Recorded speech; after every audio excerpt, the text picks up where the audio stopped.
Hello, good evening, and welcome to Henley High School for another edition of OSAA 4A Special District Football as the Hornets host North Bend. It is a top 10 matchup. Henley, number 5, North Bend, number 10.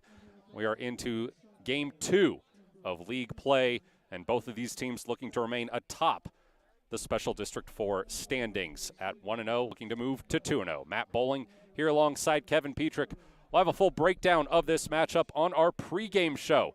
Coming up right after this, you're watching Henley football on mybasin.com and listening on 104.3 and 960 Sports. Wait,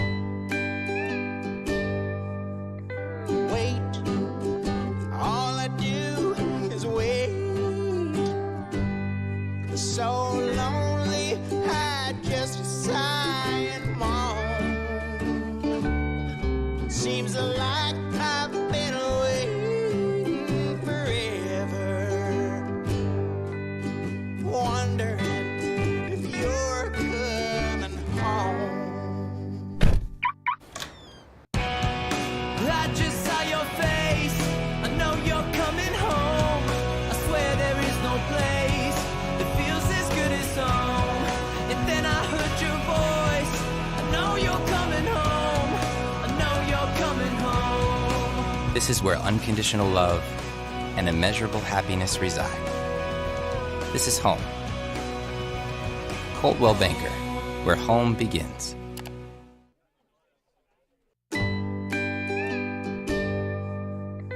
Wait, all I do is wait. So lonely, I just sigh and moan. Seems like I've been waiting forever, wondering if you're coming home.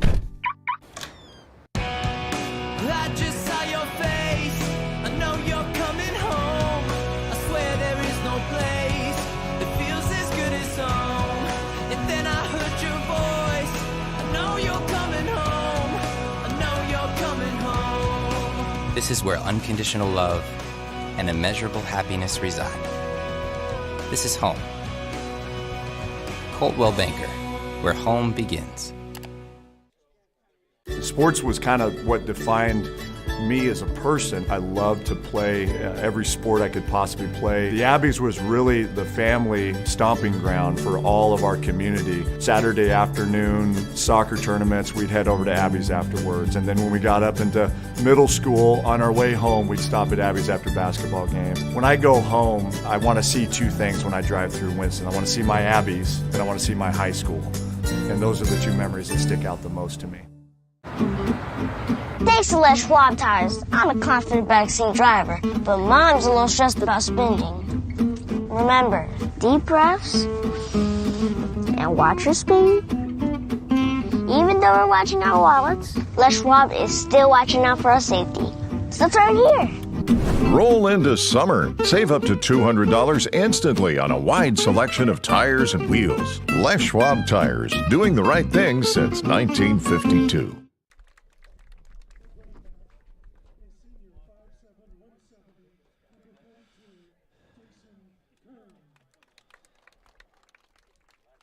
Welcome back. We're about 10 minutes away from kickoff here at Henley in a top 10 matchup between the Hornets and the North Bend Bulldogs. Let's take a look at how both of these teams fared last week.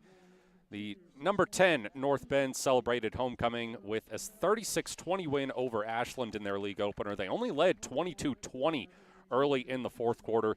That 36 points was the most the Bulldogs have scored this season, and the first time they've been able to put together back-to-back wins. They are now 3-2. Henley also celebrated homecoming with a 42-20 win over Hidden Valley in their league opener. Got them to number 5.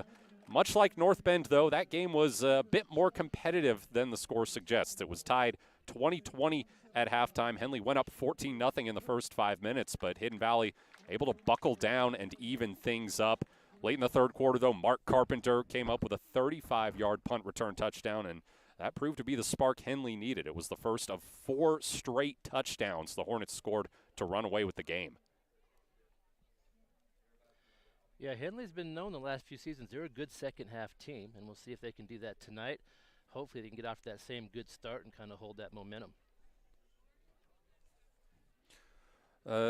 This is only the 4th ever meeting between Henley and North Bend. These teams did not become league opponents until 2022. The Bulldogs won the first meeting 43-9 in 2011. Hornets have won the last 2, 55-24 and 41-28. We'll get a little deeper into last year's matchup right after another commercial break here on the pregame show. Matt Bowling here alongside Kevin Petrik. This is Henley Football on 104.3 and 960 Sports and mybasin.com.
Sportsmanship is a vital component of high school athletics.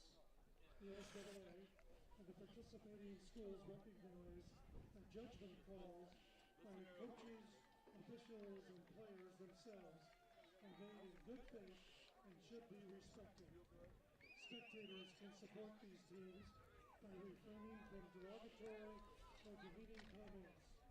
We hope you'll enjoy this game tonight and positively support your team. Respect the game, respect others, respect yourself. That's sportsmanship.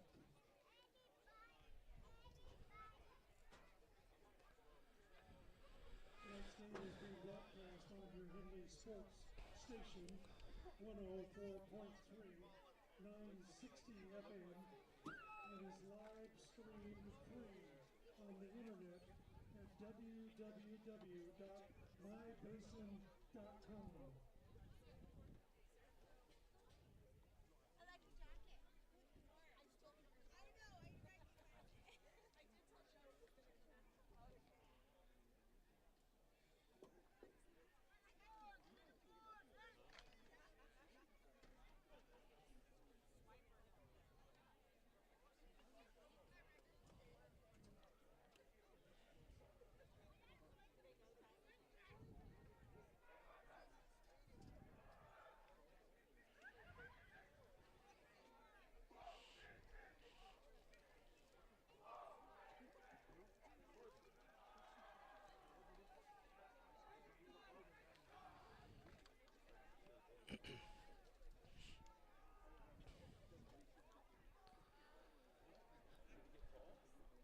Let's revisit last year's matchup between Henley and Hidden Valley. Again, it was a 41-28 win for the Hornets in Coos Bay, and that game was one of the few competitive matchups all season, really, for a Henley team that rolled to a state championship.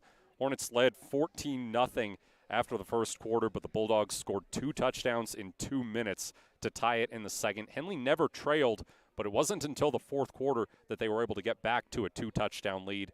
Now, I think you can attribute the way that game played out to a little bit of big win hangover.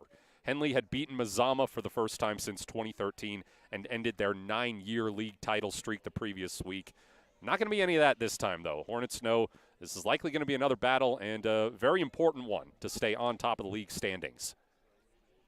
Yeah, one thing a little different about this matchup this year, North Bend is a pretty young team. They don't have a whole lot of seniors. They've lost some players since last year's team, so they're still kind of working their way, trying to find who fits where in their lineup. They've won 3 games. They're 3-2, and they seem to be able in all their games. They score in the 20s. So I think Henley tonight, knowing that, they'll try to keep them in the 20s, and if Henley can get to 30, I think that'd be a good goal to try to win the game. Yeah, you can see the league standings there on our stream. Henley and North Bend, along with Mazama, are 1-0. They won their league openers last week.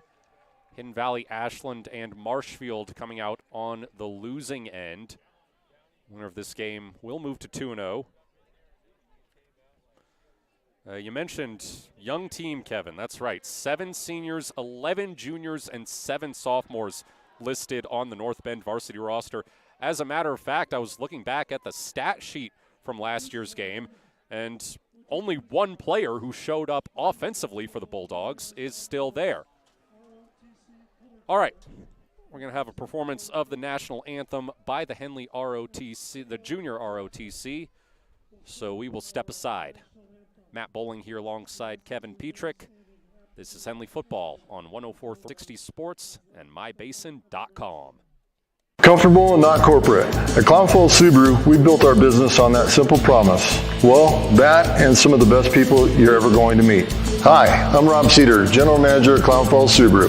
Our 62 employees make it easy for us to live up to our comfortable, not corporate philosophy. Friendly faces, easy answers, straight talk, fairness, and exceptional service. These are the things you expect.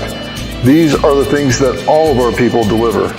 Our management team, sales pros, certified service and body shop techs, lot attendants, and detail experts are all 100% focused on you. Local people putting their friends and neighbors first. At Clown Falls Subaru, that's the only way we do business. It's comfortable, not corporate. Our team members also spend hundreds of hours each year supporting local charities and events through the Subaru Love Promise. That's the kind of people they are. We're very proud of them.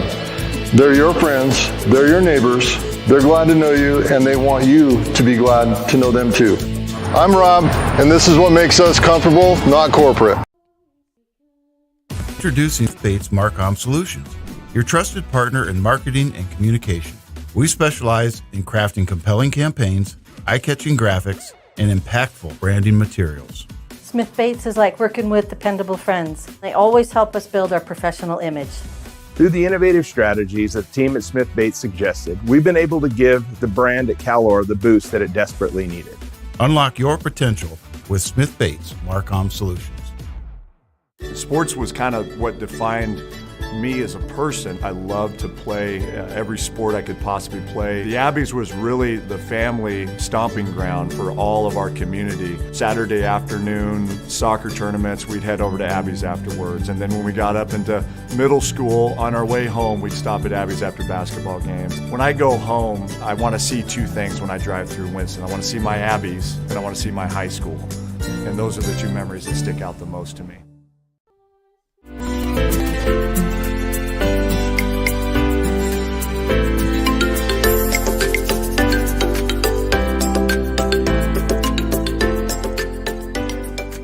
At mybasin.com, we bring you the power of local radio, the pace and reach of social media, and the excitement of local sports. We do this with a team of radio professionals that is second to none. We're proud to call Klamath Falls our home. Introducing Smith Bates Marcom Solutions, your trusted partner in marketing and communication. We specialize in crafting compelling campaigns, eye-catching graphics, and impactful branding materials. Smith Bates is like working with dependable friends. They always help us build our professional image.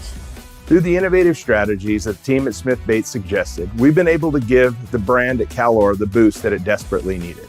Unlock your potential with Smith Bates Marcom Solutions.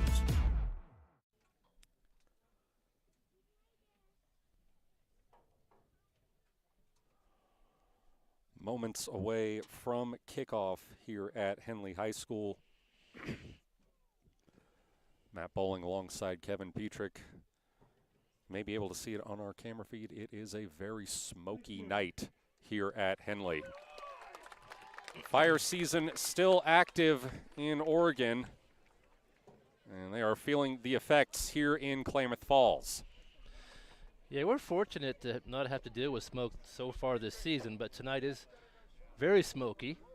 And matter of fact, Lost River's playing up the state a little ways, and their game was moved at the last minute. They were scheduled to play in Oak Ridge, and they are playing in Lowell tonight. So smoke has affected things. Not quite bad enough here, though, to delay or cancel play. So we will kick off here in just a minute, get things underway. Captains meeting at midfield. For Henley, it's Bryson Montag, Jance Call, Joe Janney, and Jason Kern. For North Bend, it looks like Killian Fay.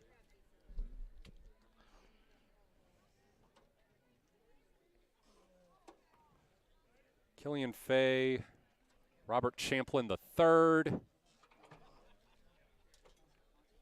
and a couple other guys whose numbers I can't quite spot. A lot of the players and the coaches before the game were mentioning it's kind of a strange October night. We get these sometimes. The field's actually damp. It hasn't rained or anything here, but just the temperature, it kind of had an overcast, so the field could be a little bit slick if you're not prepared for it.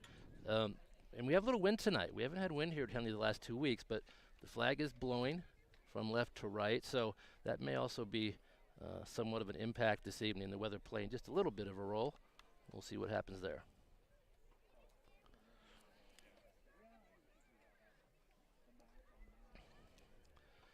Things I'll be looking for tonight, I'm looking for the speed of both teams. It seems like when Henley's had trouble this season, and they've played very well, they're 4-1, but the games they've had trouble, the teams may have been a little quicker than them.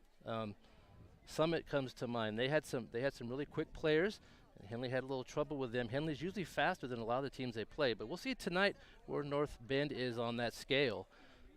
Henley's defensive backs have been very good, so they can defend that big play against slower teams, and we'll see if that's the case tonight. And I also think Henley's experience will come into play here. They have a lot more seniors on their roster, and I think it will benefit them this evening.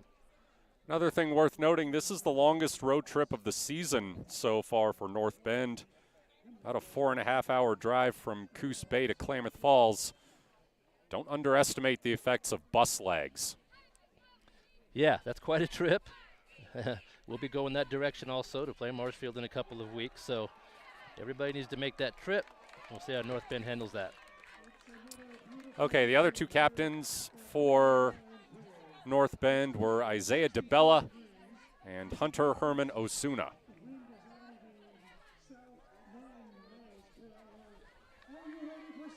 It is about time for kickoff.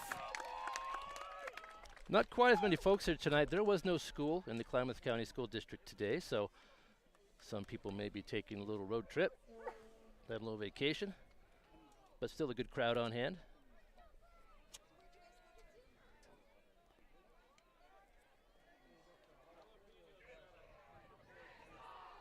Columbus Day on Monday, so long weekend. North Bend here will be kicking into the wind.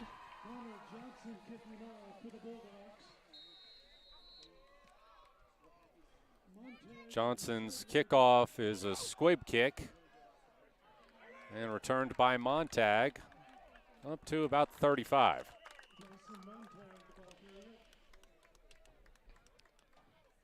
Bryson handled that well. A pretty good run back, and Henley will have a good place to start for their first possession.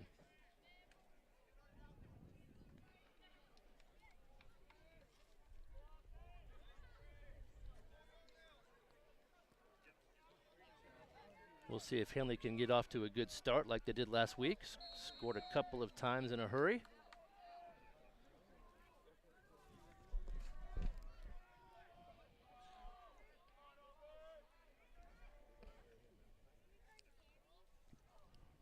Janney from the gun hands it off to Kern, and Kern with a nice little hole up the middle.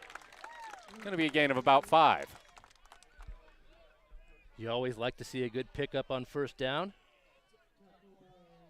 And the offensive line for Henley on that first play looked very strong with a good push. 2nd and 5 for the Hornets.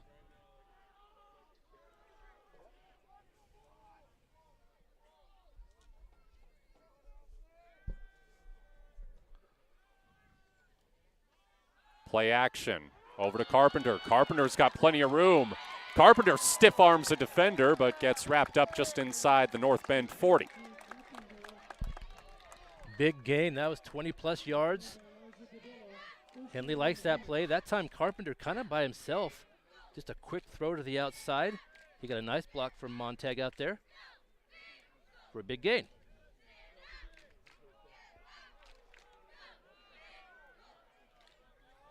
First and 10.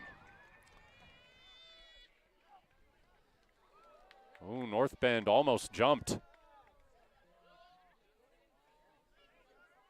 Henley looking for the play call now.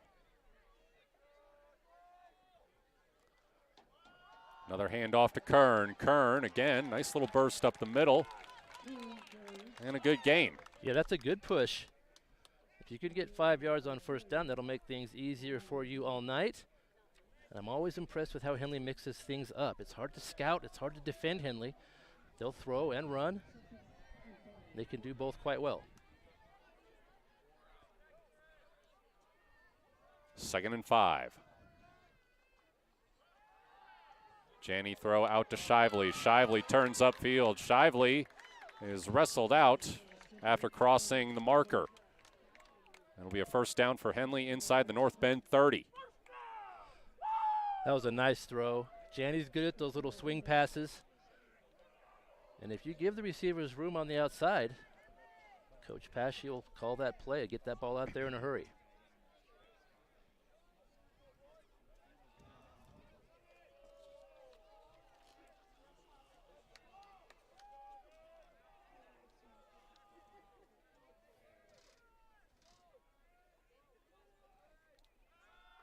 Janney looks to throw, in trouble and sacked.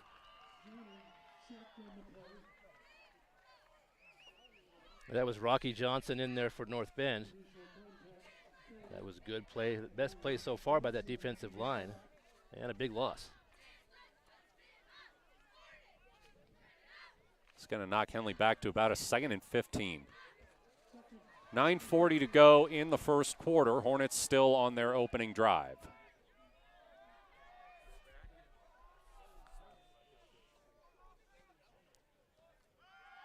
Janney to throw, looking over the middle and sails that one high of Carpenter.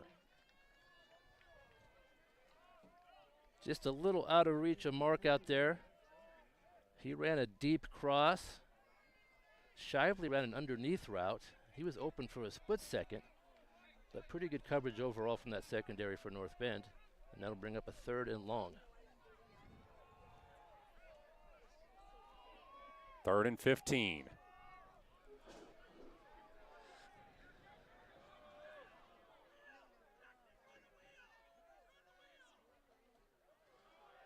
Janney looking, rolling. This run is going to be coming back. Pretty clear hold there in the backfield. That is the call.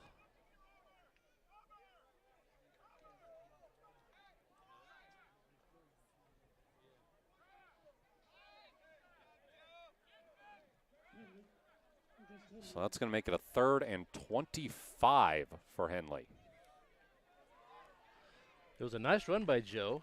He saw a lane on the outside and took it, but the penalty will negate that play. And here's 3rd down again.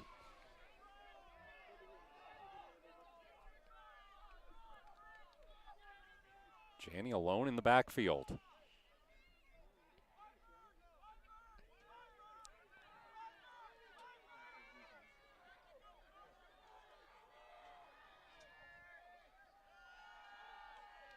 With space, now in trouble.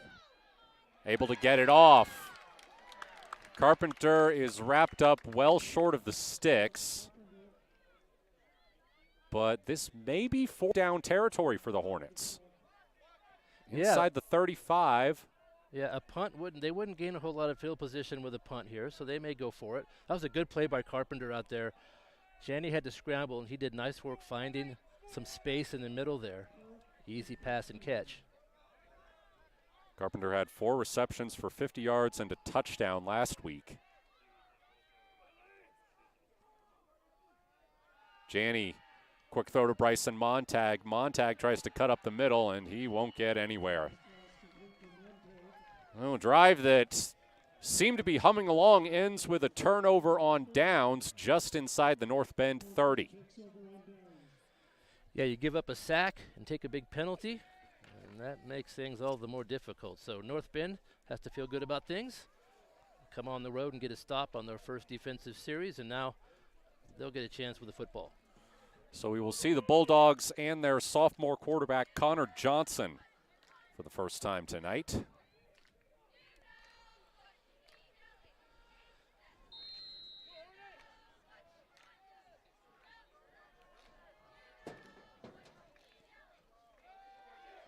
Fakes the handoff, keeps it himself, and runs right into the Henley D-line.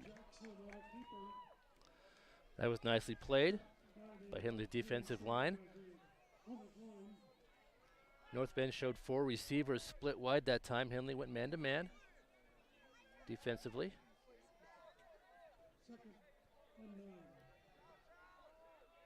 We'll give him a yard. It's 2nd and 9. This time it is a handoff, which also goes for a very short gain. Nolan Sieben with a tackle. He's made a lot of those this season. And that'll bring up a 3rd and long, just what the Hornets are looking for here on this first drive. 7:18 to go in the first quarter, clock running. 3rd and 7 for North Bend. Johnson immediately in trouble, gets the pass off, it is caught, but spun down is Michael Lucero. Mark Carpenter with a good tackle. You have to know the down and distance, and he was able to stop that receiver from picking up the first down. And North Bend probably in a punt situation. Michael Lucero, he's got 2 numbers listed next to his name, number 3 and number 15. See that sometimes, depending on whether it's home or away. Players might wear a different number. It's a fake punt, and it goes for a first down. Good aggressive call there by the Bulldogs. They went for the fake punt. They just snapped that ball to the up back. It's pretty tricky, and he got just enough for the first down. So fresh set of downs for North Bend at their own 40.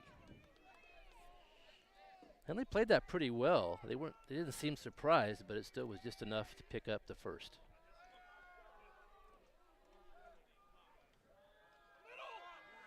Run up the middle for a very short gain by Jackson Swanson. Jance Carl, good tackle. No gain. That'll be a 2nd and 10. 5:50 to go in the first quarter.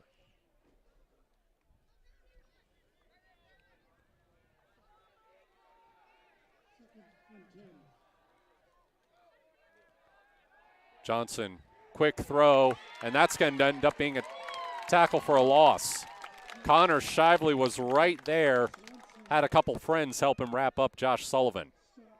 Yeah, Henley recognized that was a passing situation. They only had 3 down linemen, and they were able to apply enough pressure, and they dropped 8 back in coverage, and Connor was right there. North Bend behind the sticks now, 3rd and 13.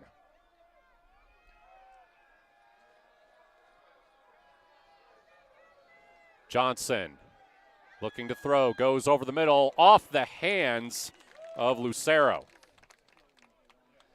And this is surely going to be a punt situation for the Bulldogs.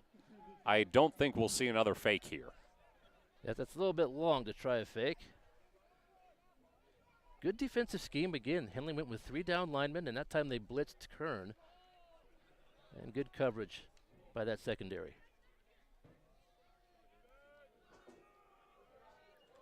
High snap. Dropped! Henley's going to get it back at the 30. Oh, my. It's like Cooper Mathis ended up with the football. Yeah, the snap was high. It was just hard to handle. The ball hit the ground, and Henley's in business. Good field position to start their second drive. Absolutely. They get the ball back almost right where they turned it over on downs. Right. So ultimately, no harm, no foul. 4:54 left in the first quarter.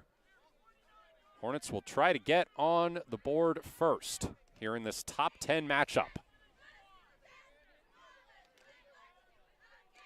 That Henley defense looked really good on that series. Seemed to have things figured out. Doesn't always stay that way, but a good start for sure.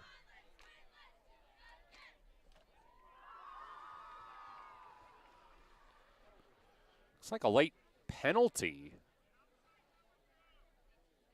was called against Henley. They are moving the football. I didn't see. So Henley will actually start from about the North Bend 44. It was after the play, so Henley does maintain possession.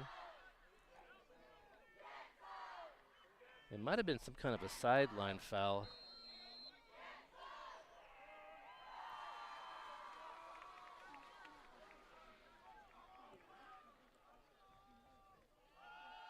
Handoff.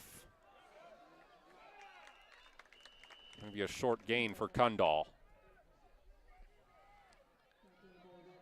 Yeah, that was some good running just to get back to the line of scrimmage there from Kundal. He picked up a couple.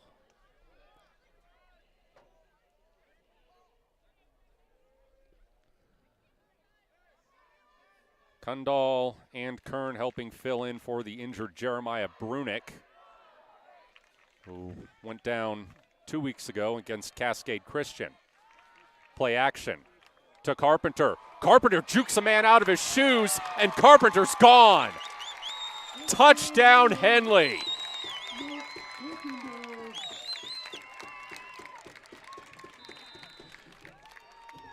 Good work by Carpenter. We've seen that a number of times this season. If he could just get a step, make one person miss, he's got the speed to score. And that was just a short little pass, but he turned it into a touchdown. Carpenter's third straight game with a receiving touchdown. He's now got 6 on the season. He's only played in 5 games. PAT is up and good. So with 4:09 to go in the first quarter, Henley takes a 7-0 lead over North Bend. Matt Bowling here alongside Kevin Petrik. This is Hornets football on 104.3 and 960 Sports and mybasin.com. Thanks to Les Schwab tires, I'm a confident backseat driver, but Mom's a little stressed about spending. Remember, deep breaths and watch your speed. Even though we're watching our wallets, Les Schwab is still watching out for our safety. So third year. Roll into summer. Save up to $200 instantly on a wide selection of tires and wheels. Les Schwab Tires, doing the right thing since 1952.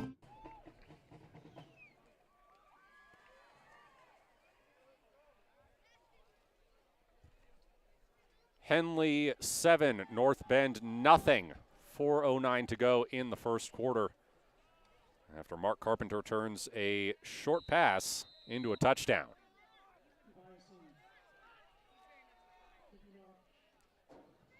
Max Tobiasen to kick off. And this one's going to go for a touchback. It's got a little wind going that direction tonight. That was easily out of the end zone. So no run back. And North Bend will start at the 20. You know, Carpenter's had some big first halves this year. I think that's not by luck. I think that the coaching staff sees that he has a lot of room between his defender and where he's at on the line, and they're going to keep throwing it to him until they figure out making adjustments. So that's why he's been so successful early in the game. So North Bend will start from their own 20, trying to answer the Henley touchdown. Quick throw outside with a hole into the secondary and brought down at the 35 is Jackson Swanson. Yeah, Swanson showed some speed on the outside there. Trapper Kundal probably made a touchdown-saving tackle out there. He was well around the end and making his way downfield.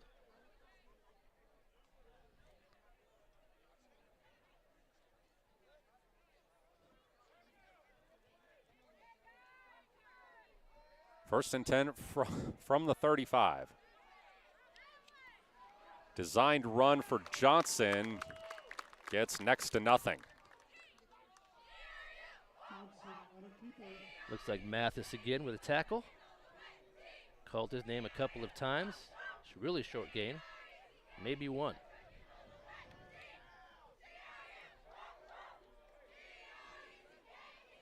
Both teams showing about the same pace. Not in a real hurry, but they're not using all of the play clock either. They look to the sideline to get the signal. 3:10 to go in the first quarter.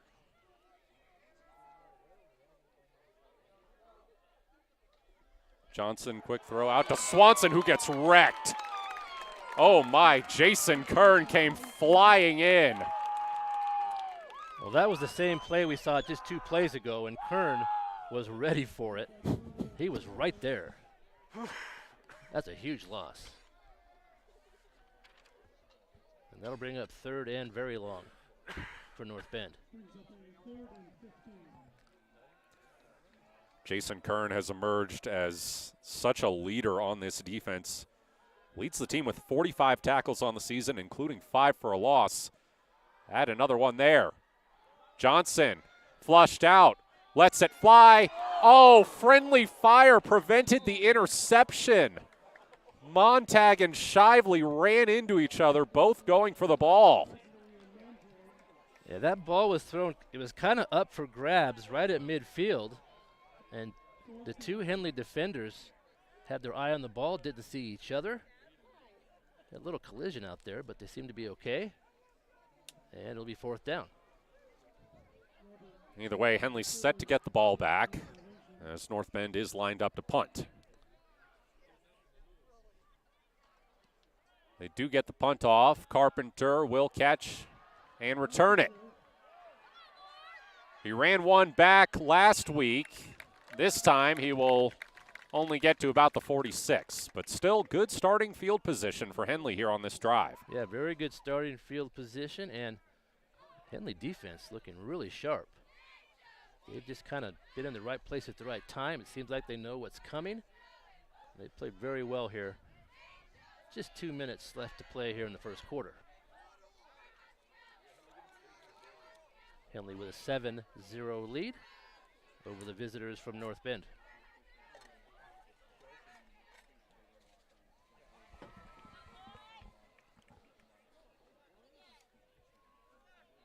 So here comes Joe Janney. After throwing for a touchdown on Henley's last drive, we'll look to throw again. Quick throw out to Montag, who gets laid out at the North Bend 45.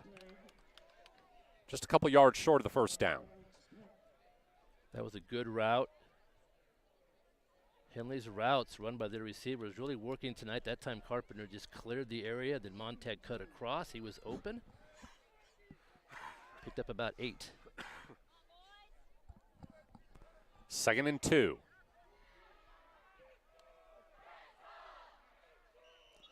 And that's going to be a false start.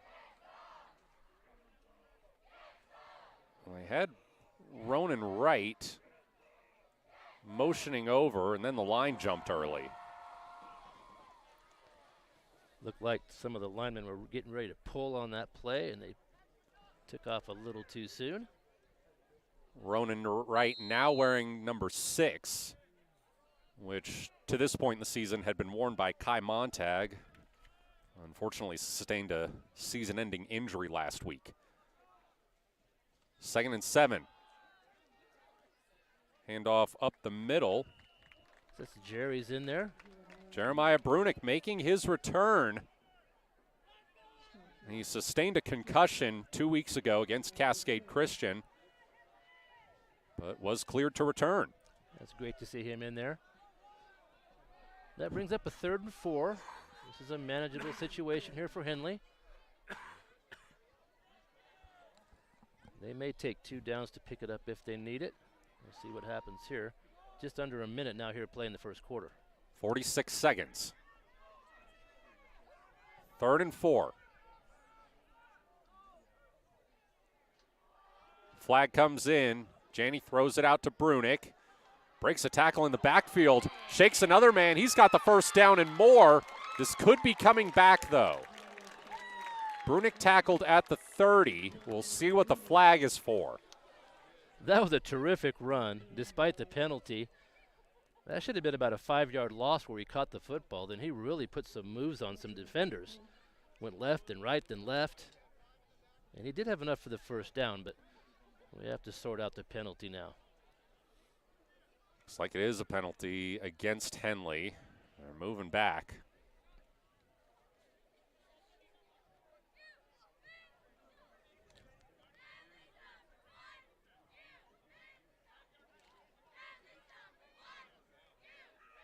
Let's go back 5 more. So that'll make it about a 3rd and 8. Yeah, penalties have really made this drive difficult. Henley had a good chance to push the football at midfield, and it's kind of stalled here.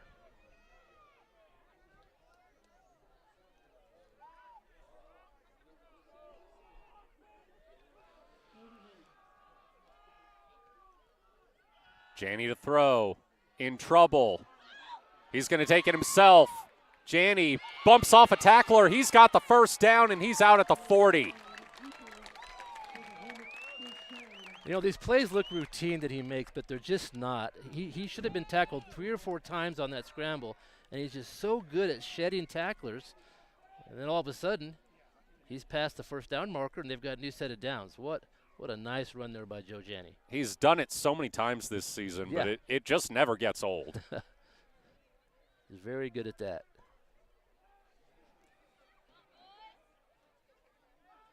Comes into this game with 403 rushing yards, averaging 6.3 yards per carry. North Bend almost jumped again, it looked like. 5.4 seconds on the clock. This will be the final play of the first quarter. Janney with time. Rolls out. Lets it go. A bit of a dangerous throw. Hits the ground, and that is how we will end the first quarter. Henley 7, North Bend nothing in a top 10 matchup. Matt Bowling here alongside Kevin Petrik. You're watching Henley football on mybasin.com and listen 104.3 and 960 Sports. Sports was kind of what defined me as a person. I loved to play every sport I could possibly play. The Abbeys was really the family stomping ground for all of our community. Saturday afternoon soccer tournaments, we'd head over to Abbeys afterwards. And then when we got up into middle school, on our way home, we'd stop at Abbeys after basketball games. When I go home, I want to see 2 things when I drive through Winston. I want to see my Abbeys, and I want to see my high school. And those are the 2 memories that stick out the most to me. Henley 7, North Bend nothing as we start the second quarter. Hornets will have a 2nd and 10 on the Bulldogs 40.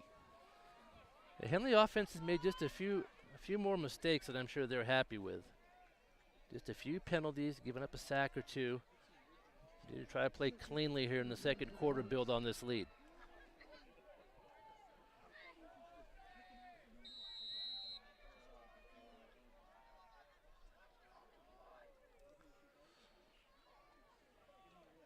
Hand off to Brunick. Brunick reverses field. Brunick brought down at the line of scrimmage, but it could have been a bit worse. I like the confidence Brunick is showing tonight. He's not afraid to change direction. That last pass he caught on the outside, he made some nice moves to get outside. So Brunick playing well this evening. Actually, we're going to give him about a yard, so it's 3rd and 9.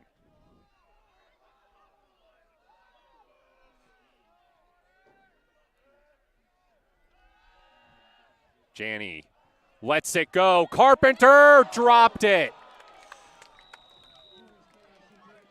That would have been Carpenter's second touchdown of the night if he had reeled that in. That was just a post route, and that ball was thrown to about the 5-yard line right on stride. Mark hit his helmet with both hands. He a little frustrated. I think he realized that he probably should have caught that. Great throw from Janney. But that will happen. So that leaves Henley now with the 4th down. And they're going to go for it.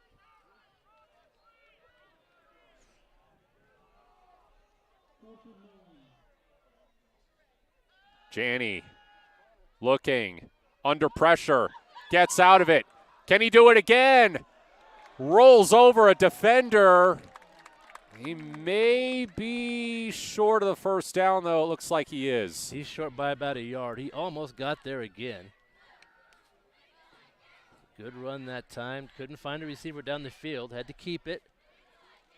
And I think we're seeing with some of these passes and with Joe's scrambling ability, Henley's speed is playing a factor tonight. So I think we'll see more of that as this game progresses.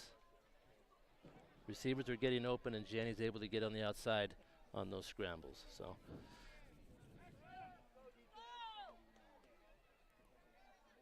North Bend takes over on their own 33.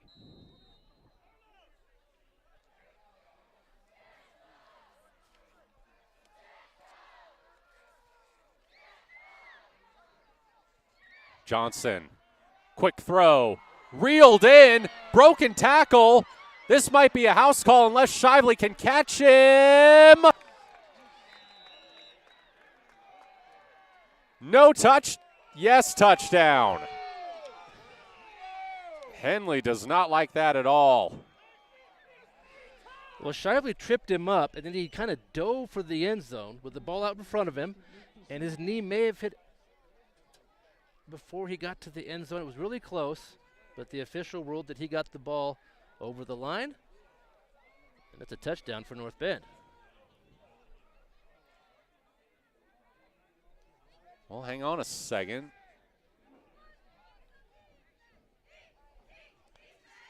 No, it's going to be 1st and goal from about the 3. So it was indeed a touchdown saving tackle by Connor Shively. They call a keeper for Johnson, and he's short. Trapper Kundal kind of blitzed right through that line and made a nice tackle. And that'll bring up 2nd and goal. Yeah, that was really close at the line there. One official did signal for a touchdown. They talked about it. 2nd and goal from the 1.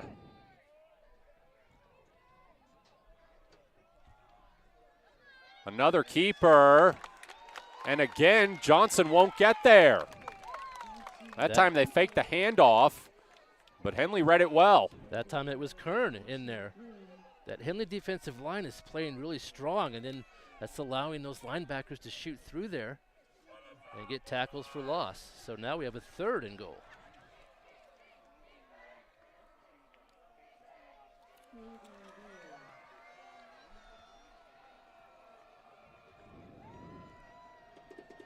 It's like a wildcat formation here.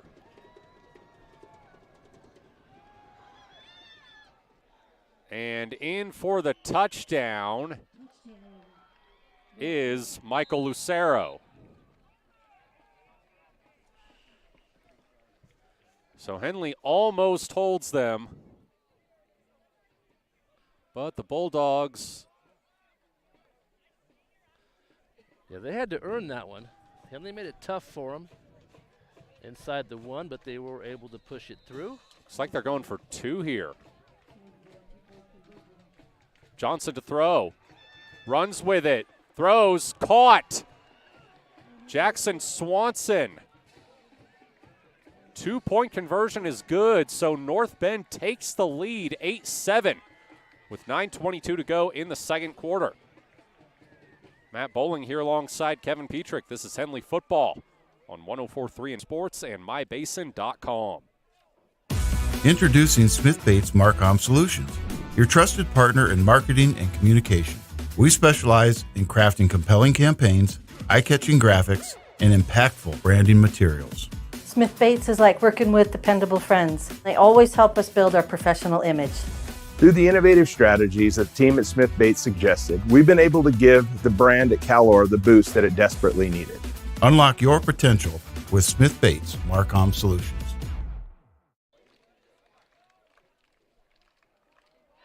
North Bend 8, Henley 7, 9:22 to go in the second quarter.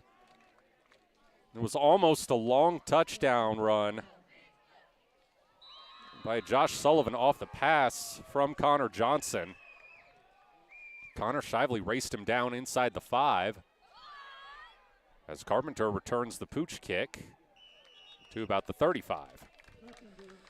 Yeah, because of that confusion after that long play, that Sullivan catch was amazing. We didn't get a chance to talk about it. He kind of bobbled it, and it was going to fall to the ground, and he kind of caught it on his hip. And by that time, the Henley defenders had peeled off of the play, and he was able to bring it back up and run all the way down. Shively caught him at the 1. That was quite a play. Turn things around here for North Bend. North Bend's playing aggressively. We've seen them try a fake punt. They go for 2 when they score. That's a good strategy. And they lead this game by 1.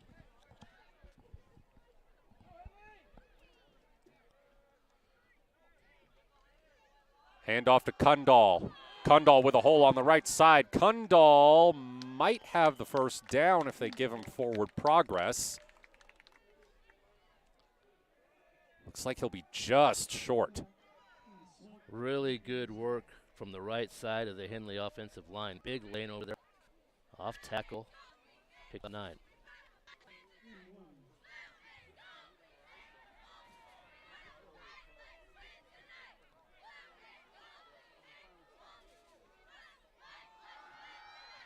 Janney, quick throw to an open Carpenter. Carpenter jukes a man out again, and bye-bye Mark Carpenter. Second touchdown of the night gets Henley back in front. Carpenter was wide open. He's able to find the space in the seam in that defense. And he was wide open, and he made one player miss, and he's gone again. That time a 55-yard touchdown to go with his 43-yarder in the first quarter. Mark having a big half. And on both touchdowns, he jukes a defender. Right. I mean. Yeah, it's a good plan. Just get him the ball and see if he can make people miss. Max Tobiason's PAT is up and good. So Henley back on top 14-8 with 8.5 minutes to go in the first half. Matt Bowling here alongside Kevin Petrik. This is Henley Football on 10960 Sports and mybasin.com.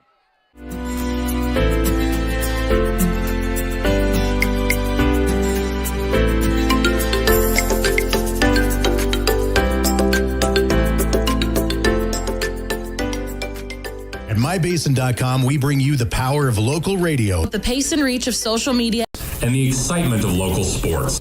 We do this with a team of radio professionals that is second to none. We're proud to call Klamath Falls our home.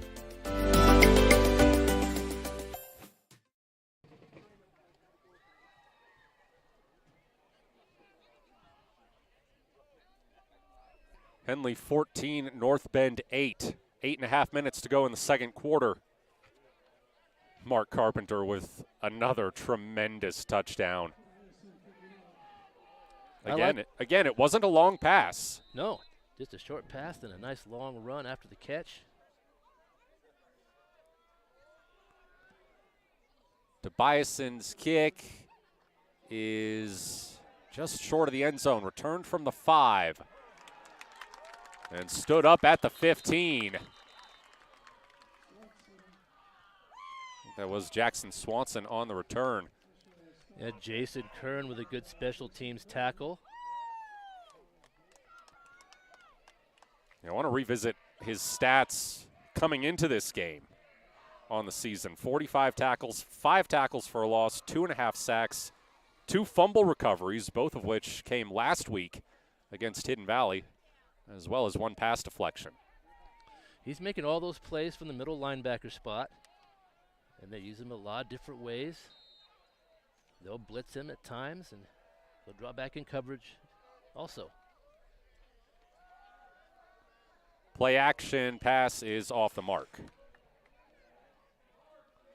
That was a tough throw for Johnson. He was running to his left, trying to throw across to his right, just didn't quite have his feet underneath, and that pass fell incomplete. 2nd down.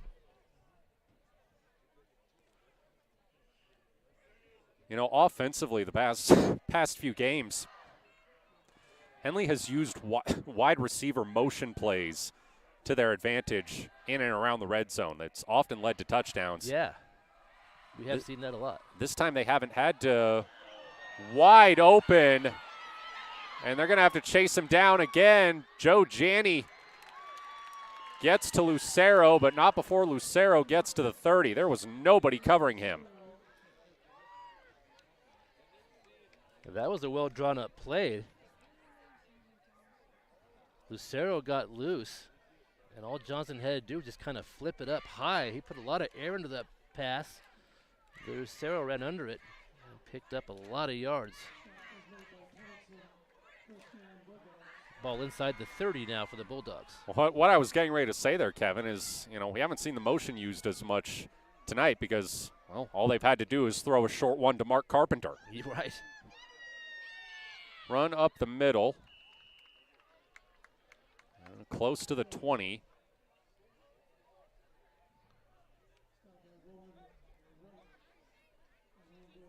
And it's Isaiah DeBella in at running back now for the Bulldogs. Rolling right with a tackle. Rushed for 32 yards on 12 carries and had 3 receptions for 14 yards against Henley last year. And the Hornets will take a timeout. We'll step aside too. Matt Bowling here alongside Kevin Petrik. You're watching Henley football on mybasin.com and listening on 10960 Sports. The innocence of youth. Is there anything any better? But soon they'll be in high school and facing all the same challenges you faced. How to make friends, how to fit in, how to be cool. We want our children to have everything they'll need to live fulfilling and productive lives. Make sure the kids in your family are among the more than 120,000 participants here in Oregon who take part in high school sports or activities.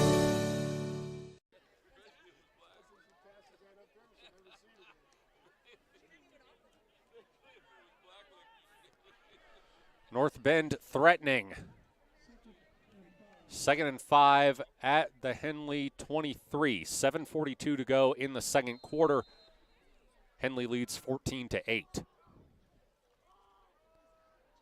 Design keeper Johnson gets to the 15. Flag comes in late. That was a good fake by the quarterback. And he did pick up the 1st down, but we have to deal with a penalty. Let's see what the call is.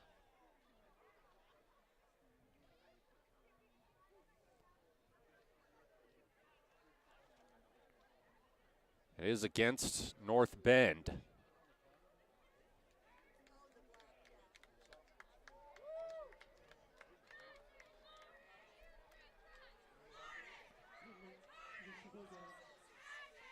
So that'll move them back to about the 28. It'll be 2nd and 11. That was a good timeout from that Henley defense. Get a chance to regroup here. They played very well for the most part. High snap. They're able to get the handoff to DeBello. He gains about 5 before being stood up. A whole lot of Hornets in on that tackle. right up the middle of that defense, and that brings up a 3rd down.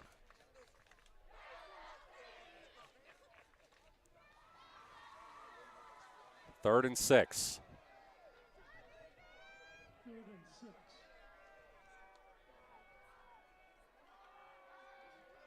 They may have misplayed that. Johnson has to keep it himself and gains a few. He looked for the handoff, or at least acted like he was looking for the handoff, but there was nobody there. Yeah, he did, Matt. Looks like he was trying to get rid of the football. Nobody would take it. And he ended up with it and just kind of had to scramble for what he could get. And that will bring up a 4th down for North Bend. 4th and 5, 6:23 to go.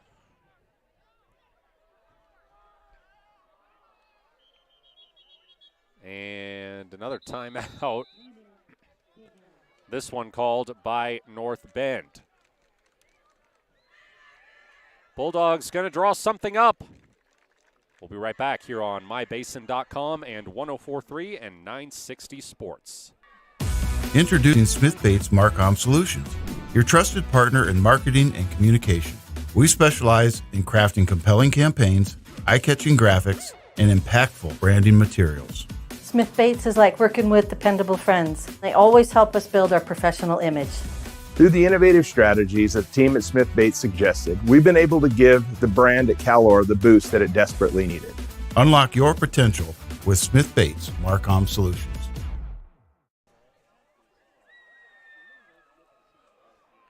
Fourth and 5 for North Bend on about the Henley 23. Bulldogs going for it. They trail by 6 with 6:17 left in the first half. Johnson goes deep. It's short, tipped, almost intercepted by Kundal, excuse me. Good defensive play from Trapper Kundal there. I think he could have intercepted it, but wisely he just batted the ball down because it was 4th down. They'll get the ball up the field, so really good defense there. And Henley will get the football back. Aside from those 2 long plays, Henley defense really played very well tonight. Of course, you never want to give up the long plays. That happened a couple times, but overall, Henley defense played really well in that series, and they'll get the football.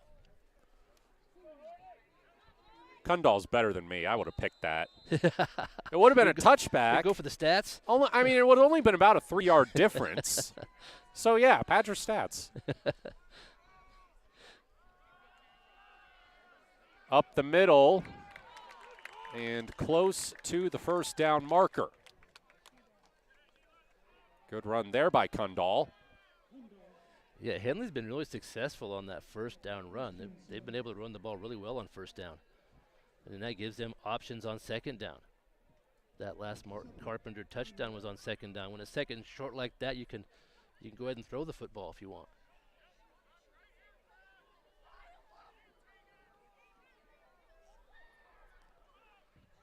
Another handoff. Along the right side, Kundal's got the first down and more. They get him out about the 42. Henley's running back by committee is working pretty well. I think each of the kids have really improved. You'll see Kern, you'll see Brunick, and you'll see Kundal. And sometimes it doesn't always work because you like to have your players to have rhythm. Maybe you have one back take a majority of the carries. But this 3-back system, it's working. Put a fresh body in there, pick up big yards. 1st and 10 from the 41. Janney looking to throw. Takes off with it. Janney cuts upfield. He's got the first down and is to the North Bend 45. So you mentioned all those runners. And you forget to mention the quarterback. You have to also keep an eye on him because he'll pick up 10 yards just that quickly and pick up a first down.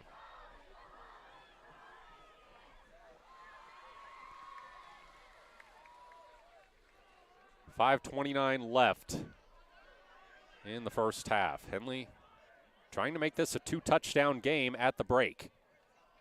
Kern shakes a tackle in the backfield. They do get him, But what would have been a loss becomes short gain. That was a good hard run. Really driving those legs. He was hit hard a couple of times, wouldn't go down. Henley now facing a 2nd and long.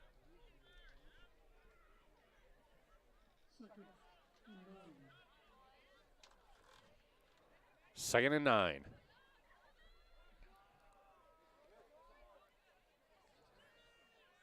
Janney escapes up the middle. He is tackled at the 40, short of the first. Really a big hit from Jackson Swanson. Janney ended up running that right up the middle. We don't see him take the ball up the middle too often, but that time the pocket kind of broke apart that way for him. And he was able to pick up a handful of yards.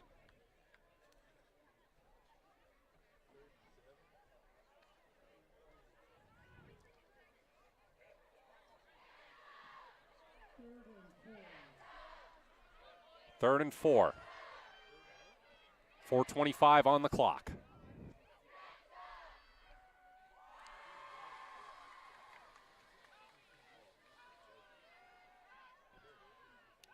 They're changing the play here. Coach Pashy waving it in.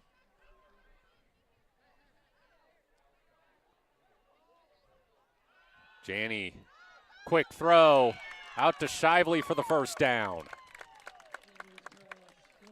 Yeah, Henley's speed on the outside. Shively had a step. Able to run past the first down stick for the first down. That was a good throw. Janney got rid of the ball in a hurry. When he takes those one-step drops and gets rid of it, delivers a strike. That's just what you want to see in that situation.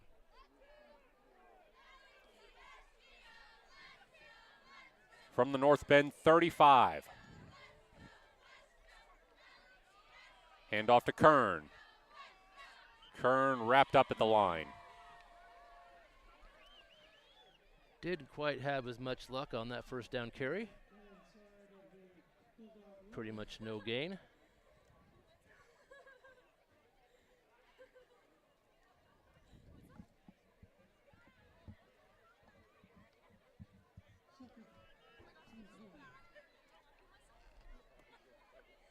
Second and 10. Janney under pressure, has to run, just flings it downfield. And a nice heads-up play by Janney. He had Mark Carpenter in the vicinity, so just got rid of it. Yeah, he saved himself about 15 yards by getting rid of that football. Wise play. Would have been a big sack. Henley now looking at a third down at about 10. 3:05 remaining. North Bend making some defensive substitutions.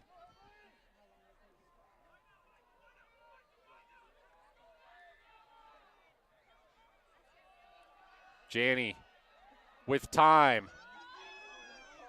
Flings it to Shively, and Shively's got it inside the 5. It's going to be first and goal for Henley. Long pass play. The key to that one was that offensive line. They gave Janney a lot of time. He looked left, he looked right, he looked back left, and Shively had gotten behind the defense. And Joe made a good throw. Nice, easy throw. Good catch by Connor. And Henley now the chance to score inside the 5. Since North Bend took the lead 8-7, Henley offense really cleaned up their mistakes. They've really been efficient. They're looking at their second touchdown here since that point. Handoff to Kundal, and Kundal is in for the touchdown.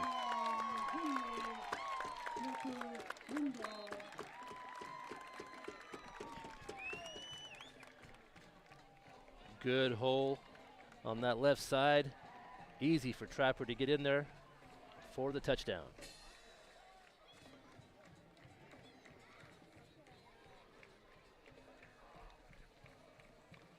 Tobiasen on for the PAT.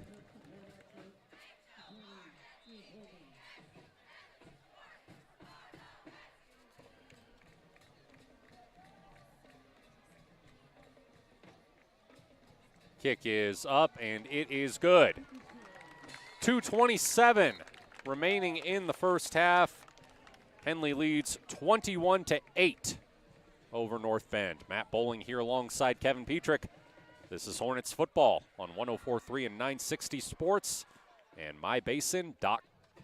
Sports was kind of what defined me as a person. I loved to play every sport I could possibly play. The Abbeys was really the family stomping ground for all of our community. Saturday afternoon soccer tournaments, we'd head over to Abbeys afterwards. And then when we got up into middle school, on our way home, we'd stop at Abbeys after basketball games. When I go home, I want to see two things when I drive through Winston. I want to see my Abbeys and I want to see my high school.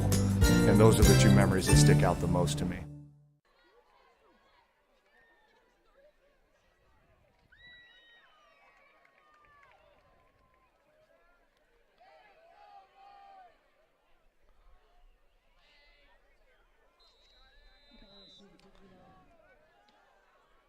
Max Tobiasen getting set to kick off after Henley takes a 21-8 lead over North Bend with 2:27 left in the first half. It is a touchback. That's his second of the night. Yeah, and this time he was kicking into the wind, and he drove the ball right through the end zone. All the more impressive considering he played in Henley's soccer game last night over at Klamath Union. He's warmed up. No tired legs whatsoever for the man who's pulling double duty this fall. He's kicking very well, and the extra points have been excellent too. In the last few weeks, Henley's done a nice job. Those extra points are important. He's got 3 of those tonight. Henley did lose that soccer game 2-1. It was a thriller. Klamath Union's Caleb Morton with the winner. In the 74th minute, there's now a 3-way tie for first place in the Skyline Conference. And there is Nolan Sieben with another sack. Nolan Sieben, if you give him a little room, he will get there in a hurry. And he's just a good, sure-handed tackler. One of the best tacklers on the team. And there was no doubt about that. Loss of about 5. Henley calls a timeout. Hornets aiming to get the ball back before the end of the first half. North Bend will get it to start the third quarter, that is. Yeah, the way things were trending this season for these teams, North Bend seems to score in the 20s. Henley tries to get in the 30s, and that's just about where we're at right now. So that Henley defense has done their job. They can hold their opponents to 8 here in this first half. That'll be a job well done.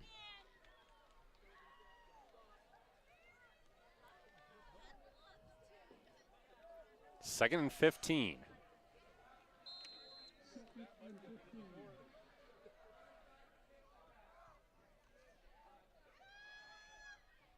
Run to the left side, and DeBella is upended. That was good pursuit from that Hornets defense that time. I think Kern first one on the scene over there. And Henley calls timeout again. I think that's their last one. It is. So if they can get a stop on this play, they might get the ball back with a little bit of time. That Henley offense, they made a lot of mistakes. They stalled out at the end of the first quarter, beginning of the second quarter. Just didn't play that well. I have a feeling the coaching staff pulled the kids aside and said we need to clean it up. Just execute better, do what we do, and they've really done that. Put together 2 nice scoring drives to take this lead. They lead 21-8.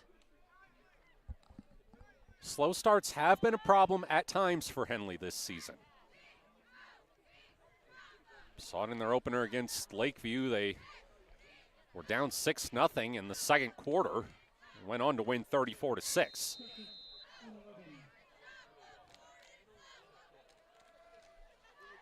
Third and 11. Throw over the middle, caught. And DeBella has the first down. That was a good throw from Johnson. Just put that ball right over the defense into that middle part of the field. And they picked up the first down. 1:55 to go.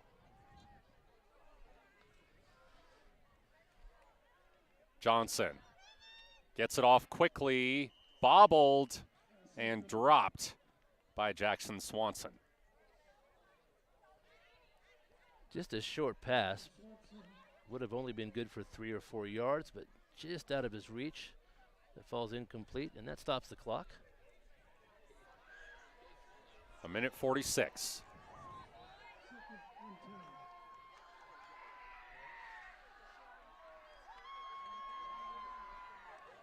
Looks like a run up the middle by Johnson, and that gets nothing. It'll be 3rd and 9. Clock running.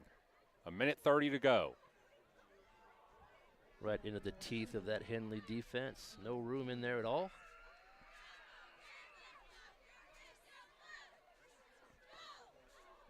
North Bend now just trying to run some clock off.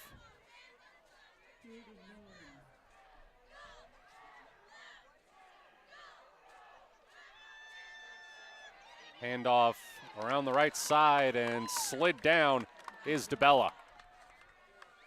Yeah, they are just trying to run the clock as much as they can.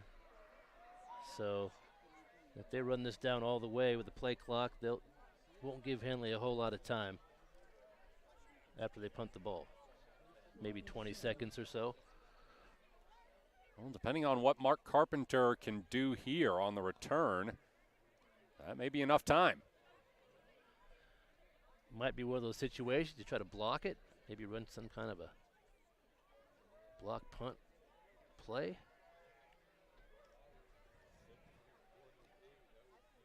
Robert Champlin, the third, will handle the punt. And that's going to be a delay of no timeout first by the Bulldogs. Yeah, that was a good move. They just ran the play clock down to 1 and then called a timeout.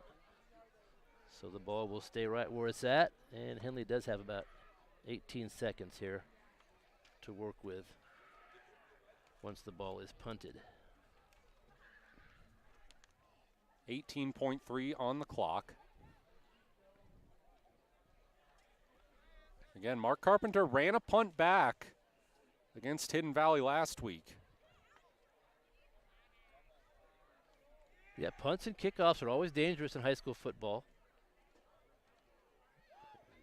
Definitely have a chance to score on those plays.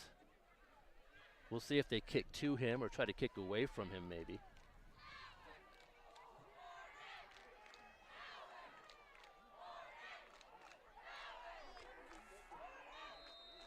Champlin back out to punt.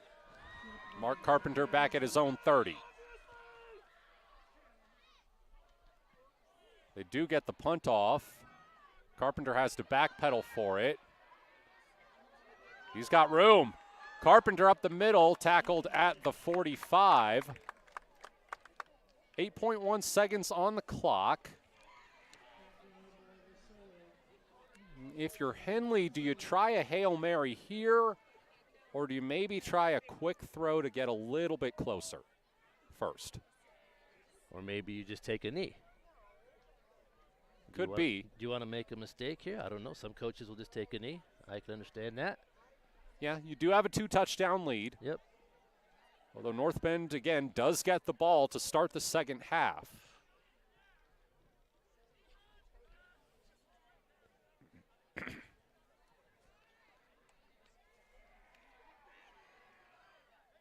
Henley is out of timeouts, so if they did complete a pass, they'd have to get out of bounds in a hurry. Or better yet, just score the touchdown.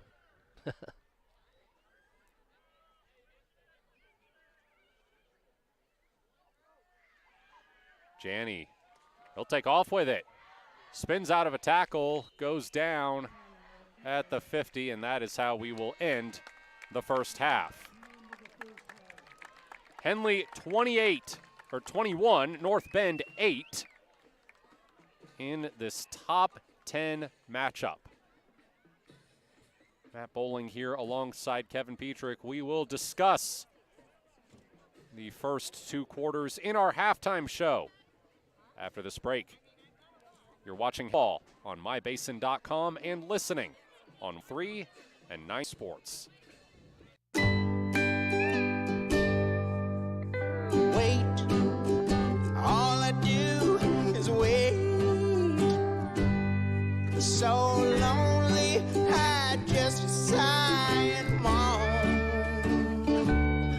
Seems like I've been waiting forever,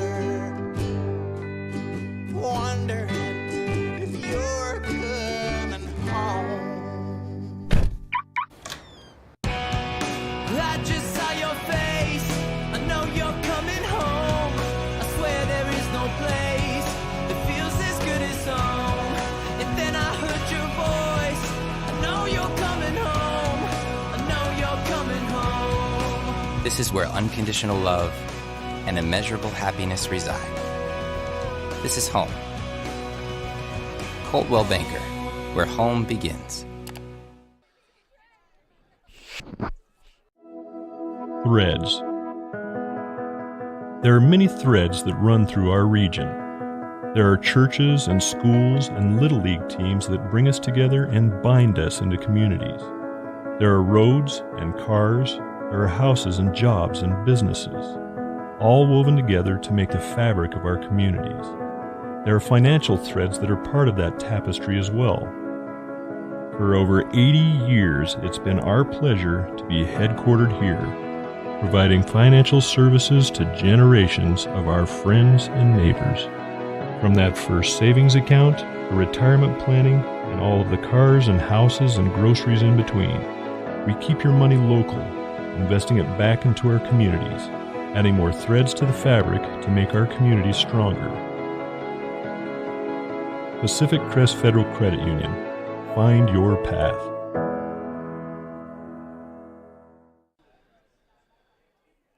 Sports was kind of what defined me as a person. I loved to play every sport I could possibly play. The Abbeys was really the family stomping ground for all of our community. Saturday afternoon soccer tournaments, we'd head over to Abbeys afterwards. And then when we got up into middle school, on our way home, we'd stop at Abbeys after basketball games. When I go home, I want to see two things when I drive through Winston. I want to see my Abbeys and I want to see my high school.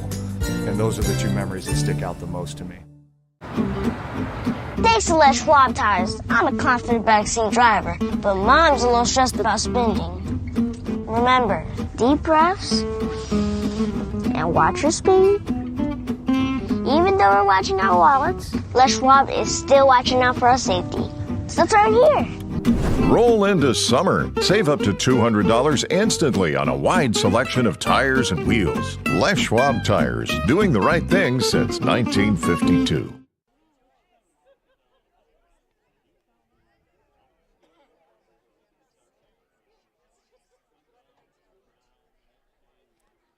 Henley 21, North Bend 8 here at halftime at Hill O'Brien Field. Matt Bowling here alongside Kevin Petrik. Hornets doing pretty well in this top 10 matchup so far. Kept North Bend team that was coming off its highest scoring output of the season at 36 points to 8 here at the half. Yeah, Henley's played very well at times, especially. Had a couple of lapses offensively in that first half, but Henley's done really well defensively. They've been able to kind of see what North Bend is running before they run it, and aside from a few long plays, the defense has played very well. The offense, you know, Henley's really kind of only stopped themselves as far as the drives are concerned, with penalties and some tackles for losses and some sacks. So the Henley offense gets clicking and makes fewer mistakes. That's when they start to expand on that lead, and that's what they did in that second quarter. So let's take a look at the standings again, because this is, of course, a special District 4 game. Henley and North Bend both 1-0 after winning their league openers last week. Mazama currently playing at Hidden Valley, and the Vikings lead 21-7 at the half. So if those results hold, it would be the Hornets and Vikings in a tie for first place after 2 games. Yeah, Mazama has the new coaching staff, and people have been talking about that in the Basin, but they still have the talent. So you can't sleep on Mazama. They're just outside the top 10, and they have good players, and they're starting to come into their own, getting a couple of wins, and that'd be a good win for them tonight at Hidden Valley if they were able to maintain that lead. So yeah, Mazama's going to be there at the end as far as the league goes. So keep an eye on them. Henley hosts Mazama in the regular season finale on November 1st. All right, you have the scoring rundown for the first half, Kevin, so let's take a look at that. Sure, Henley was first to get on the board with 4:09 to play in the first quarter. 43-yard touchdown pass from Joe Janney to Mark Carpenter. Extra point was good. Henley leads 7-0, and that was all the scoring in the first quarter. Second quarter, a little more active. Michael Lucero with a 1-yard touchdown run. And Jackson Swanson caught the 2-point conversion. And North Bend took a lead for a short time, 8-7, but Henley responded quickly. Just 1 minute later, a 55-yard touchdown pass from Janney to Carpenter. Henley takes the lead again, 14-8. And then 2:27 left to play in the second quarter. Trapper Kundal with a 3-yard touchdown run. And that's where we are right now. Henley leading at halftime, 21-8. We're going to take another break. When we come back, we get a little more into the history of this North Bend program as we explore how the rest of the regular season could unfold. We are well past the halfway point. After tonight, we'll be past the 2/3 point. Matt Bowling here alongside Kevin Petrik. This is Henley Football on 104.3 and 960 Sports and mybasin.com. Wait, all I do is wait.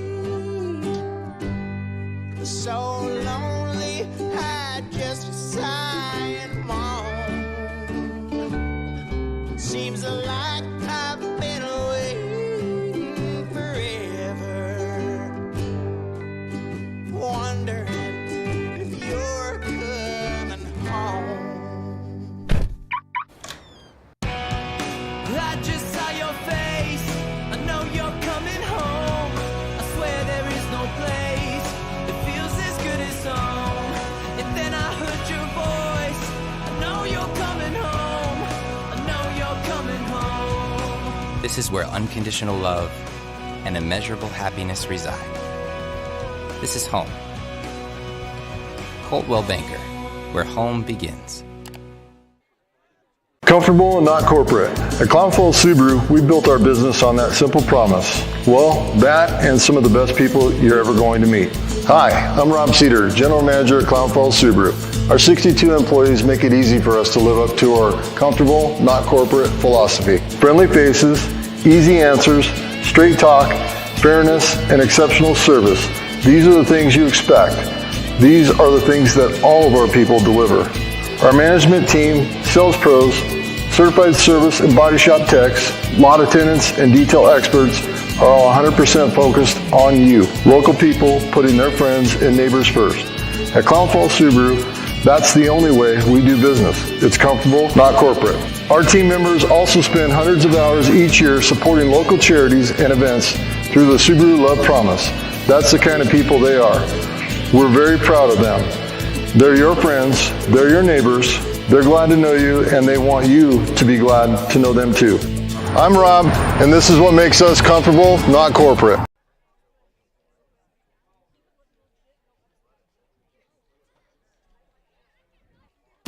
Introducing Smith Bates Marcom Solutions, your trusted partner in marketing and communication. We specialize in crafting compelling campaigns, eye-catching graphics, and impactful branding materials. Smith Bates is like working with dependable friends. They always help us build our professional image. Through the innovative strategies that the team at Smith Bates suggested, we've been able to give the brand at Calor the boost that it desperately needed. Unlock your potential with Smith Bates Marcom Solutions. Sports was kind of what defined me as a person, I love to play every sport I could possibly play. The Abbeys was really the family stomping ground for all of our community. Saturday afternoon soccer tournaments, we'd head over to Abbeys afterwards. And then when we got up into middle school, on our way home, we'd stop at Abbeys after basketball games. When I go home, I want to see two things when I drive through Winston. I want to see my Abbeys and I want to see my high school. And those are the two memories that stick out the most to me.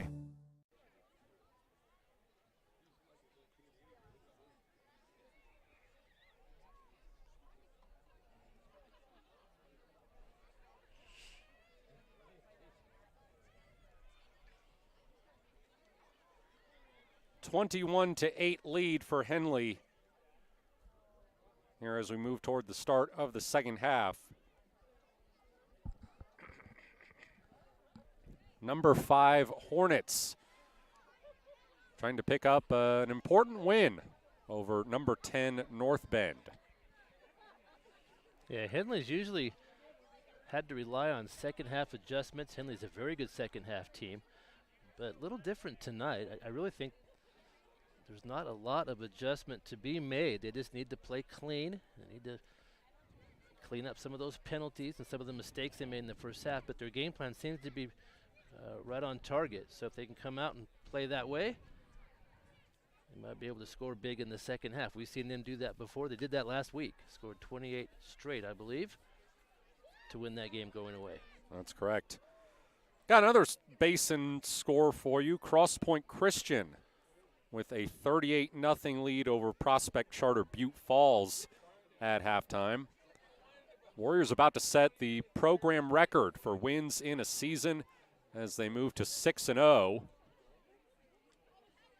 They are currently ranked number 2 in the 1A 8-player classification, having a fantastic season.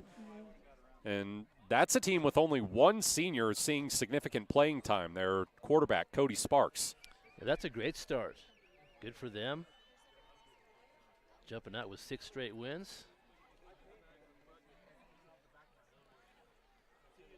So looking at this North Bend program a bit, as we mentioned, this is only the 4th ever meeting between Henley and North Bend. These teams did not become league opponents until 2022. Bulldogs won the first matchup 43-9 in 2011. Hornets have won the last two 55-24 and 41-28. This is a program that had a really great run during the 2010s. I went to 3 state championship games, won the title in 2016 after coming up short in 2012 and 2014. In 2018, they moved up to 5A, had a bit of a tougher time. 2 first-round playoff exits in the 2 years before COVID. Bulldogs were one of those programs where COVID really took a toll. In the first 9 years under Gary Prince, they were 79-20 in the 3 seasons following the pandemic. They were 9-14. And this is their 3rd season back in 4A. Went 4-5 in 2022, went 7-3, but missed the playoffs last year. And that was a really weird situation, Kevin. You may remember. I do remember that, yes. They finished tied for 4th in the league with Ashland, who had the head-to-head tiebreaker. North Bend had the higher OSAA ranking, though, and were initially given the sole at-large bid. But about a day later, the OSAA reversed course and gave it to Ashland. Yeah, I'd never seen that. They actually thought they were in the playoffs for 24 hours, and then it got reversed. That was a tiebreaker situation. Yeah, that was strange for them. We talked about Gary Prince. I mean, you know, Henley, you got Matt Green in his first year as a head coach, and he's had to go up against some really experienced, well-tenured coaches. Gary Prince is one of them. He's in his 14th season with the Bulldogs. Career record of 101-37, and this year especially has been historic for him so far. He became the winningest head coach in program history with North Bend's first win of the season on September 6th, then hit 100 wins on September 27th. Been a great career for him over in Coos Bay. He was promoted to head coach in 2011 after 10 years as an assistant. Was also North Bend's head wrestling coach for the preceding 4 years and led them to a league championship. Played linebacker at Southern Oregon, much like Henley's former head coach, who's still on staff, Alex Stork. Yeah, North Bend's a tough place to play. And Marshfield and North Bend, I can tell you, they're not all that upset that Klamath Union dropped down to 3A because they would have to, because of the odd number of teams here, they'd have to make 2 trips over to the base. And then that's a long trip. Now they just make one, just like Henley does. We'll play one school here, then we'll go over and play the other. But yeah, that's since they joined the league, it's made the complexion of the league quite a bit different. Those are some real road games, but it's a good way to test your team. And when the state playoffs come around, you'll be traveling anyway, so it has made for a good conference. I think it's improved the conference, and the competition's very good. Marshfield and North Bend always field pretty good teams. It is. And you look at the remaining schedule for these teams. Next week, Henley heads to Ashland, then they head to Marshfield, then they host Mazama. North Bend hosts Mazama next week, then travels to Hidden Valley and travels to Marshfield. Yeah, Henley's schedule has been great. They play, we talked about how they play difficult teams early. Didn't get to be home for 3 straight weeks, and that's been a nice stretch. Play at home, and then just a quick trip to Ashland next week, so that's also a good place to be. So Henley's right where they want to be at 4-1, and things are looking their way. They can hang on and win this one. Marshfield, though, I'll tell you what, just like last year, a very perplexing bunch. They were picked to win the league this year, but they're currently 0-5. All but one of their losses, though, have been by 1 possession. 22-16 against Crater, 22-14 against Siuslaw Mapleton, 41-20 against Baker, 26-22 against Junction City, and 27-20 against Mazama. Yeah, that's probably the biggest surprise I've seen in 4A this year, that they're winless at this point. I've watched them play a couple of games, and they have good talent. And like you said, they're right there. They just can't get over the hump and get that win. So, yeah, they'll be you don't want to ignore them when you play them in your league schedule, because they definitely have talent and coaching to win. So Henley will face them, I believe, in 2 weeks. I should clarify, it was SI.com who picked Marshfield to win the league. It was not a coach's poll or anything like that. All right, we're about a minute away from the start of the 3rd quarter. Matt Bowling here alongside Kevin Petrik. North Bend will receive the ball and try to get this back to a 1-possession game. North Bend needs to just try to find a way to move the ball with more consistency. They had a couple big plays in that first half that helped them out, but other than that, Henley defense was able to stop most of their drives. So we'll see what North Bend decides to do offensively.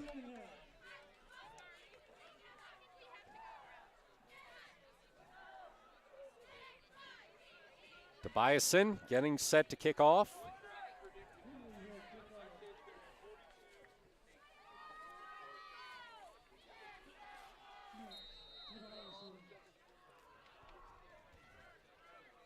Tobias has had a nice night kicking the football. 2 touchbacks so far. And he won't get number 3. It's returned from inside the 5. Breaking a tackle and stumbling across the 20 was Swanson. Good tackle from Jacob Bakke. He had a one-on-one situation, broke down, didn't overrun the ball, and made a nice tackle. And North Bend will start just outside of their own 20 here to start the second half.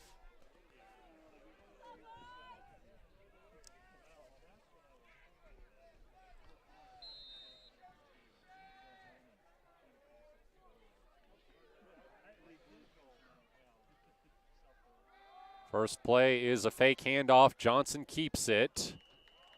And gains about 3. Found a little room out there. Not too much. 3 or 4 maybe. It's like Cooper Mathis among the tacklers for the Hornets. 2nd and 5.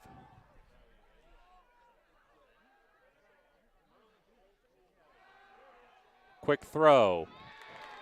But a nice solo tackle there by Bryson Montag, bringing down Michael Lucero to prevent a big gain. That was an excellent tackle. He had to come off of a block. He was really blocked well on the outside, but somehow was able to get around it and make the tackle, preventing the first down. That was a great play out there by Bryson. 3rd and 4.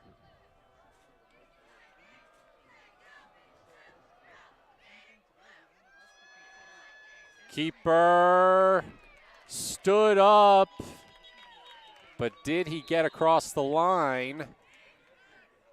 They're going to move the chains, and a flag comes in late. That was a big hit from Jant's call there. And there was a little bonus activity after the whistle.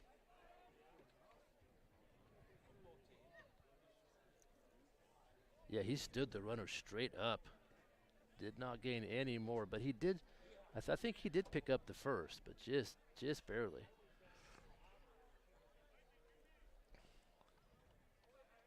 Looks like this will be against North Bend.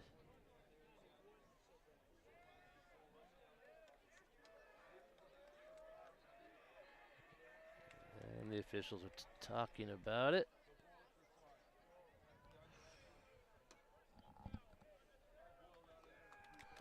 Unnecessary roughness is the call against the Bulldogs.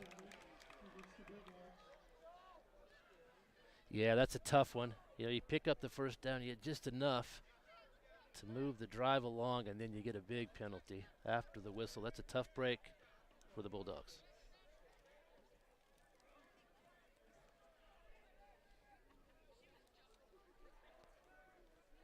After the play was over, though, so it should still, yeah, it's still first down. Yeah, they're going to pick up, they'll give them the first down, I believe, and then they'll, yep.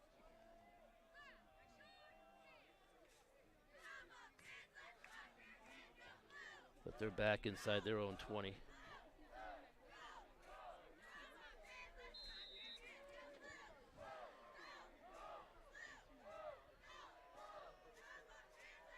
From the 16.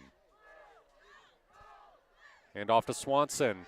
Swanson upended for a loss. That's Handsome Townsend, the sophomore, coming in to make the TFL. He really did a good job of sensing where that play was going early. Really good tackle, didn't allow that back to get to the outside. Big loss. Haven't called Handsome's name tonight. Well done. Johnson, quick throw, tipped. Could have been picked. But Carpenter didn't quite take the right angle on the dive. I think Kern got a hand on that. He was just kind of playing in the middle there and was able to deflect the football. That brings up a 3rd and very long situation. 3rd and 15, 9:56 remaining in the 3rd quarter.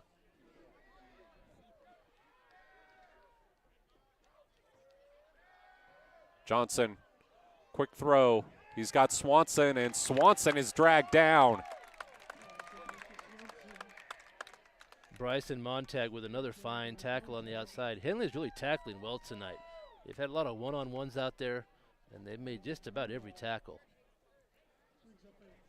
So now North Bend will have to punt from deep in its own territory. Good defensive work on that first series for Henley here in the second half.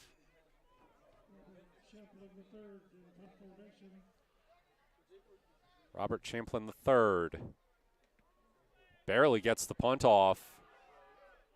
Carpenter inside the 50. Tries to make some room, stiff arms the defender, but is dragged down at the 40. Still, though, another tremendous starting position for Henley. Yeah, we can see here if Henley can make good use of this field position. Be just outside the 40 to start this drive.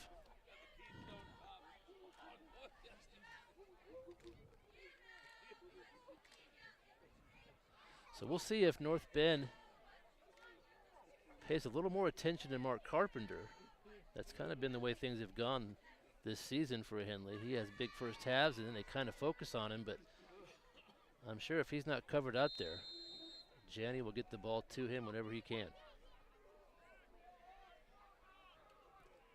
Empty backfield.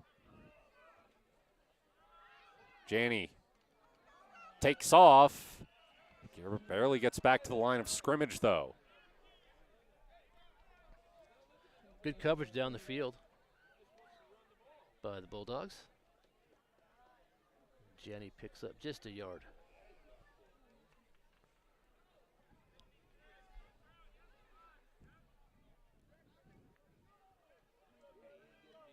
.8:35 left in the third quarter. 2nd and 9 for Henley.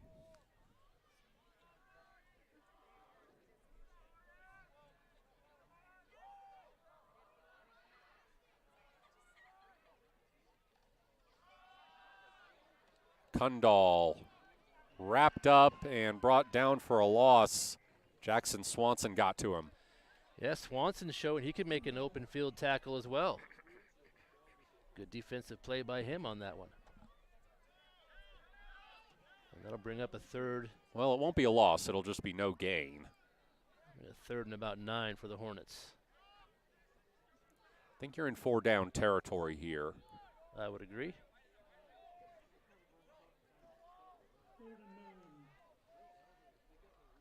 Janney with time. Lets it go. Carpenter, touchdown Henley. Mark Carpenter's got the hat trick. Well, Matt, the key to that one, you said with time. And he had plenty of time, and when you give Janney time and Carpenter time to run his route, he was wide open again down the field, way down the field. And that was good for 40 yards.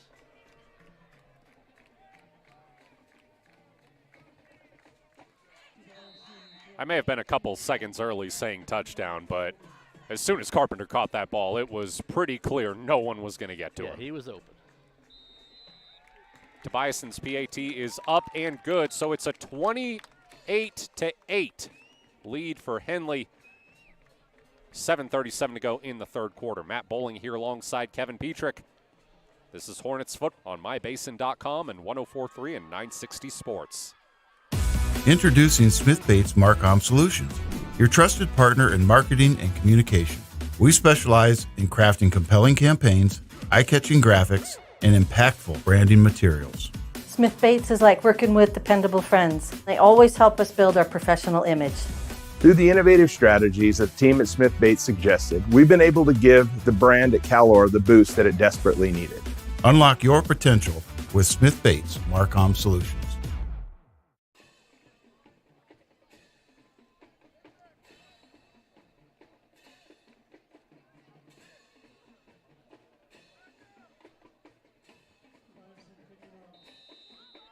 Mark Carpenter's 3rd receiving touchdown of the game gives Henley a 28-8 lead with 7:37 to go in the third quarter. Tobiason's kick goes for his 3rd touchback of the night. And Carpenter's touchdowns have covered some ground, too. A couple shorter passes that he had long runs. That one was a long pass. He's had touchdown pass completions of 43 yards, 55, and that last one was 40 from Janney to Carpenter.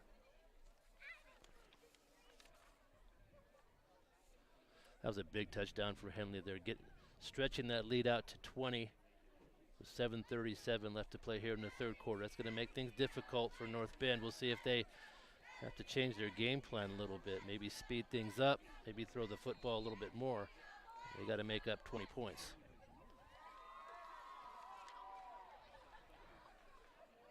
Johnson will look to throw here.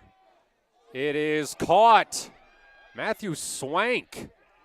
And Carpenter tackling him at the 35. He was well covered there, but somehow able to beat the DBs to the ball. That's the sign of an excellent receiver, is how well can you catch the ball away from your body. And that ball wasn't thrown into his pads. He had to really go up and get that with his hands. And there was a lot of traffic in there, and he came down with the football. It was a good catch.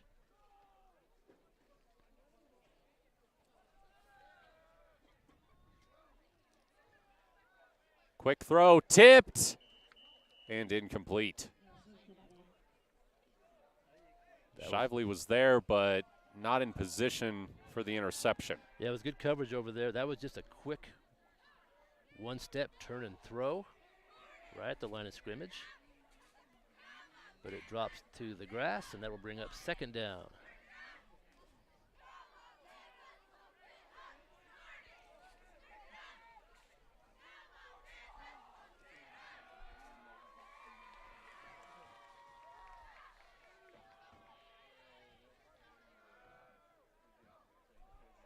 Johnson, quick throw, off target for Michael Lucero. Bryson Montag over there. Henley defensive backs are, for the most part, playing man-to-man, and they're really up on the line. They're not, sometimes you'll see teams play off the ball 8 to 10 yards, but Henley's not doing that tonight. They're right there, so those quick passes, they're just not there for those North Bend receivers. 3rd and 10. Johnson under pressure, intercepted. Joe Janney is going to take this all the way back.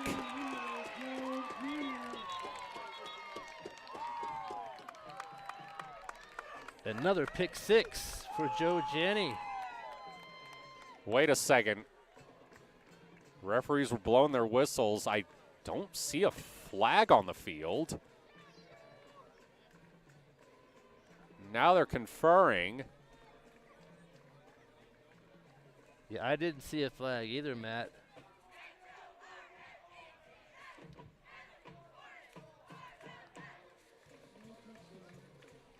Yeah, that will not count. Henley sideline not thrilled with this.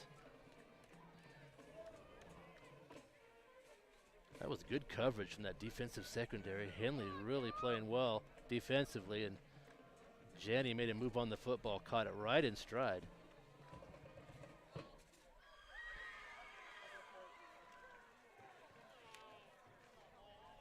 Yeah, there's an illegal block on that run back, it looks like. And now we'll see if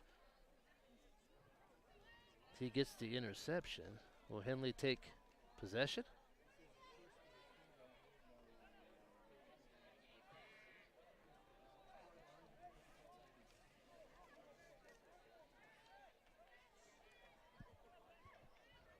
They mark off the penalty. The ball now right at midfield, right at the 50.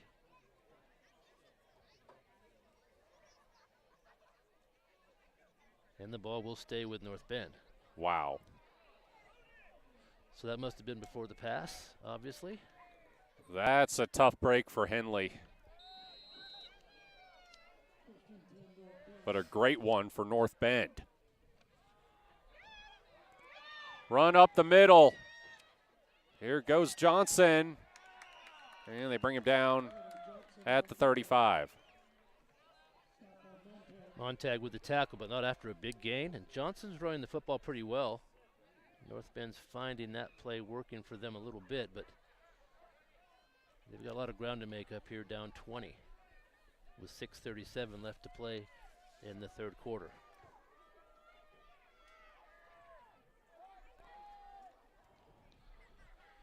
Another run for Johnson, and they bring him down.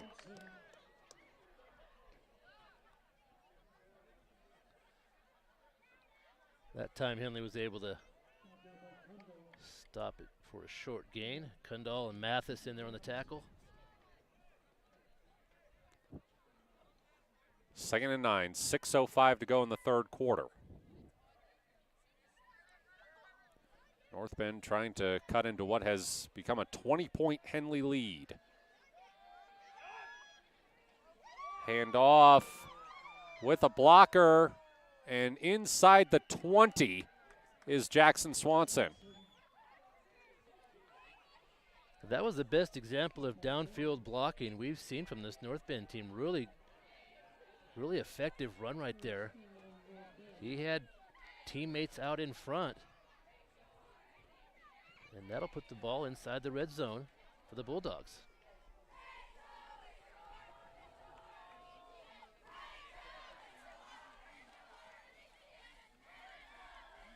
Swanson brought down. Kern and Sieben kept that to a very short gain, maybe even a little bit of a loss there. Yeah, loss of 1, so that'll be 2nd and 11.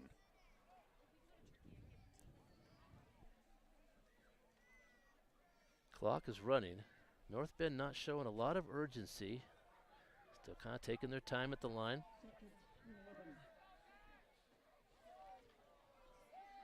Johnson, fake, run, throw, touchdown. Hunter Christensen. That was a tremendous play. That was excellent play action. They faked one handoff, and he rolled to his right a couple of steps, and then he hit him right in the center of the field. That was a really well drawn up play and good enough for a touchdown. Well, first they faked the handoff, then Johnson faked like he was going to run it. Right. He took a few steps. Yes. And he sold it really well. There's a reason Christensen was open there.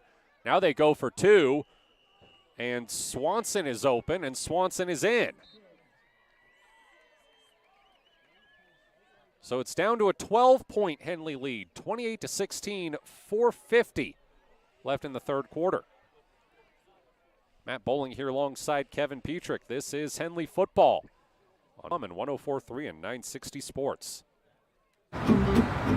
Thanks to Les Schwab tires, I'm a confident backseat driver, but Mom's a little stressed about spending. Remember, deep breaths and watch your speed.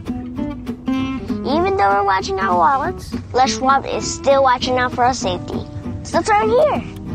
Roll into summer. Save up to $200 instantly on a wide selection of tires and wheels. Les Schwab Tires, doing the right thing since 1952. Well, in a pretty deflating turn of events for Henley after they thought they had a pick 6. Gets called back due to a penalty. Ball remains with North Bend, and they drive, score a touchdown. They try the onside here, but right there is Noah Osterland. Senior on the front line of the kickoff, the kick return team. Had that the whole way. That's just what you want from that front line. You get an onside kick, you want a sure-handed player to handle it. Noah played that perfectly. And Henley will get the ball near midfield with good field position. North Bend staying aggressive. I like the way they're playing. That touchdown really helped their chances. Being down 20, they really needed that last drive. They were able to pick up 8, and they just trail now by 12.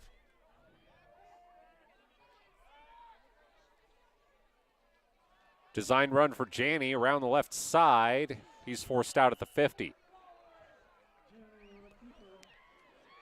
Jackson Swanson with good pursuit. Janney's a hard ball carrier to catch, and he did that time. I will say, Kevin, this North Bend offense has about as deep a bag as I've seen when it comes to play calling. Yeah, they have run some effective plays, and they've called them at the right time. Again, this is a 14th-year head coach in Gary Prince. Clearly knows his personnel well. Janney with a quick throw to Carpenter. He is just snatching ankles out there tonight. That one didn't go for a touchdown, but it did go for the first down. Yeah, that was another short pass. Just right at the line of scrimmage. Mark just stepped back and caught the football, but North Bend's really not focusing on him. He's been able to pretty much run wherever he wants and find himself open. He has 3 touchdowns already tonight.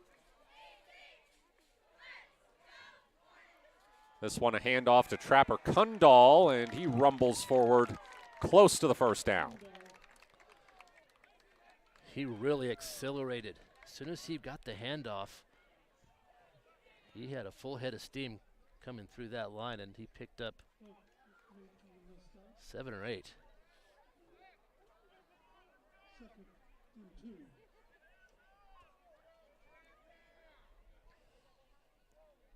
Second and 2, 3:15 left in the third quarter.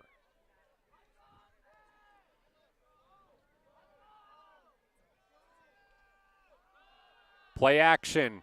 Janney in trouble, just flings it out of bounds in the vicinity of Jacob Bakke. North Bend sideline yelling there's nobody over there. There was. Yeah, it was just over Jacob's head over there. But that was intentional. He tried to throw it away. That was a smart move. Had a lot of pressure. The pocket was not there anymore. He had to get rid of the football.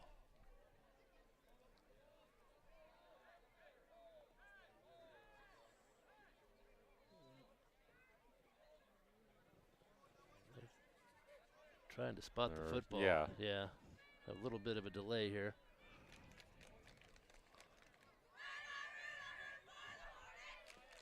We get this figured out. Well, they are going to call intentional grounding. That's a bit harsh. Yeah, you know, I think Bakke was standing just right behind a player. I don't think the official saw him, but he was right there. That'll make it 2nd and 7. Janney gets the throw off to Shively, and that will be enough for the first down. It's a good route from Shively. He knew where the first down marker was. Ran his route just beyond that spot. Little out route on the sideline, and that's good for a first down.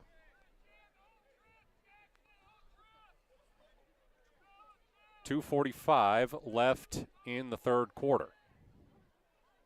Henley with a 1st and 10, just inside the North Bend 30. Play action to Carpenter. Carpenter cuts upfield. Carpenter turns off the Jets, and there is touchdown number 4 for Mark Carpenter.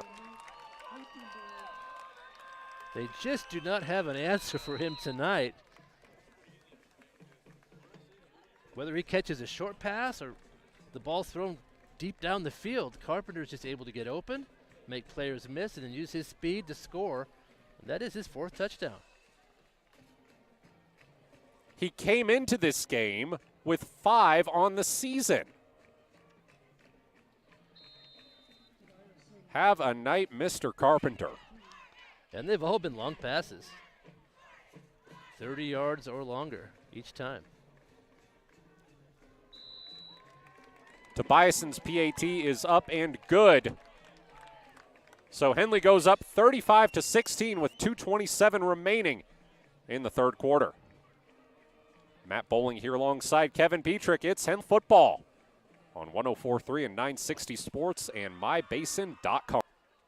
Sports was kind of what defined me as a person. I loved to play every sport I could possibly play. The Abbeys was really the family stomping ground for all of our community. Saturday afternoon soccer tournaments, we'd head over to Abbeys afterwards. And then when we got up into middle school, on our way home, we'd stop at Abbeys after basketball games. When I go home, I want to see 2 things when I drive through Winston. I want to see my Abbeys and I want to see my high school. And those are the 2 memories that stick out the most to me.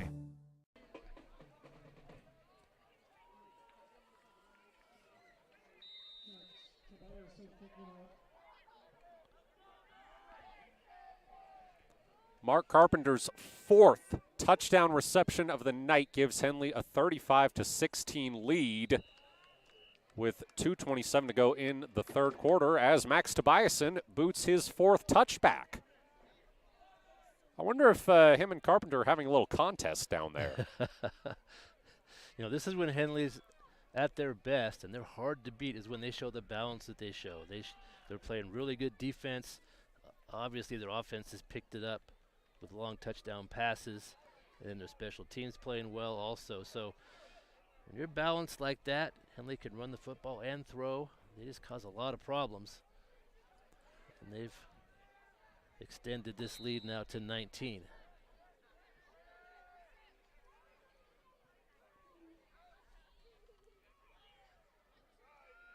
Run by Swanson around the left side. He slips one tackle, loses the ball, but it rolls out of bounds. That was good pursuit from Henley that time. 3 blue jerseys over there, making sure that that ball did not get around the end. A very short game.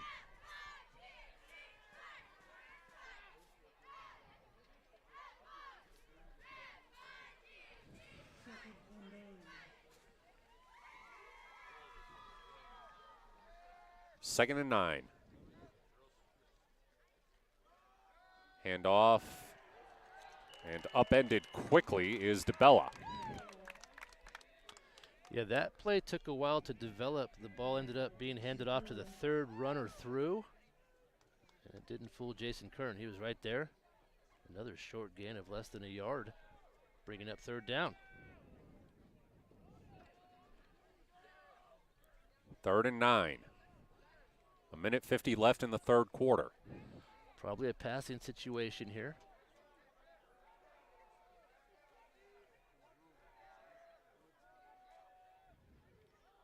Johnson rolling, looking, throws well over the head of Josh Sullivan.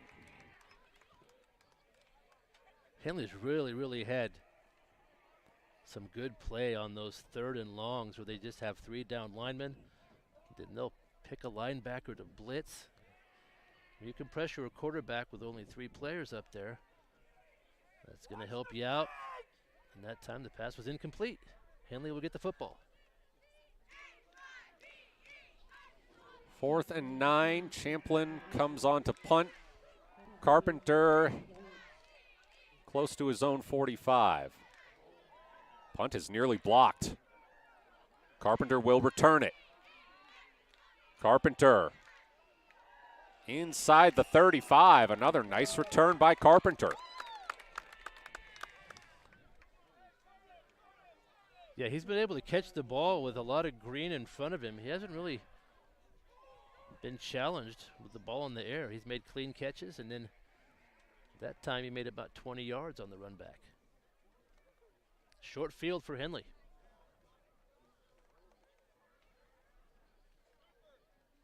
As you were talking about, Kevin, North Bend has only scored more than 30 points one time this season. It was last week against Ashland. Actually, only more than 24 points one time.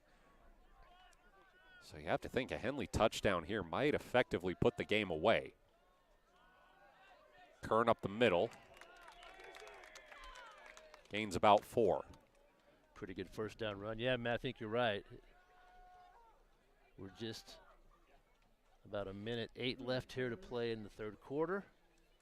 A Henley touchdown here would make it very difficult to come back. Henley will probably look for some ball control here. They'll use the clock. 50 seconds left in the third quarter.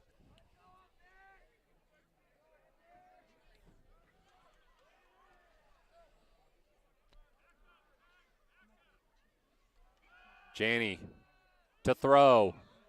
Takes off up the middle. He'll have the first down. Breaks a tackle. Breaks another one. Joe Janney. How do you do? Touchdown, Henley. He's so good at that. When he gets full stride and those defenders are spread out on the field, he's really good at making decisions on which lane to take and how to cut back. And he found his way to the end zone for another rushing touchdown. He's got a few of those this year. And Henley's lead now 41-16 with the extra point pending. 3 of those, now 4 to be exact. Yeah, he's a terrific runner. It felt like he was waiting to break one off tonight. Yeah. Tobiason's PAT misses wide left. First real mistake of the night from him, but it is still a 25-point Henley lead with 28.4 remaining in the third quarter. Matt Bowling here alongside Kevin Petrik. This is Henley football on 104.3 and 960 Sports and MyBasin.com.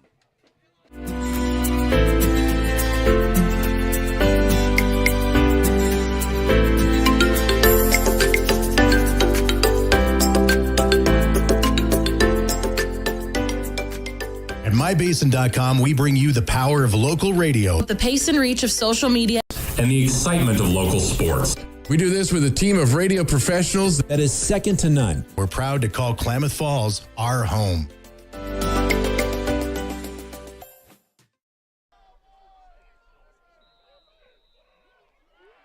Henley is humming right now. 41-16, 28.4 seconds left in the third quarter after a long Joe Janney touchdown run.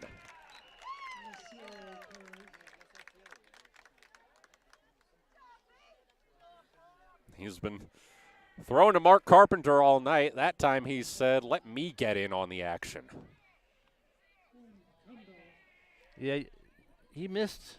You mentioned, Matt, there were probably 4 missed tackles on that long touchdown run. And just another quality that good runners have is you're able to you can tell when the defender which way their body's leading, and you get them off balance and you cut against them. He's very good at sensing that. And he just leaves the defenders behind him, goes right by them.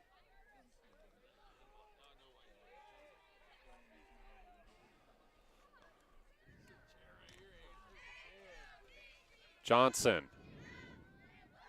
under pressure, escapes up the middle. Johnson falls down at the 20. I don't know if he was trying to go down there or not. Either way, that is going to be the final play of the third quarter. Henley, 41, North Bend, 16. Hornets making a statement so far here in this top 10 matchup. Matt Bowling alongside Kevin Petrik. This is Henley football on 104.3 and 960 Sports and MyBasin. What wrong with great? Participate. Where does greatness start? Here, in the classroom. On the stage. In the pool. On the field. Where will your greatness take you? To better grades.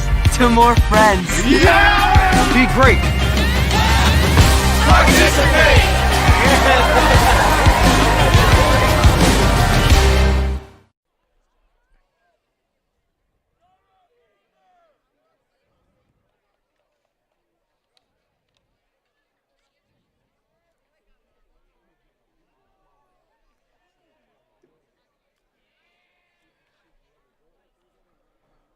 Henley 41, North Bend 16 as we start the fourth quarter. It's only the second time this season North Bend has given up 40 points.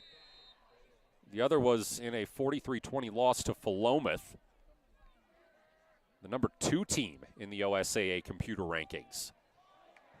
You have to think that bodes well for the Hornets, as Handsome Townsend with a pass breakup there. Yeah, Townsend's getting some playing time tonight. He's done really well. That was perfect pass coverage, right with his receiver.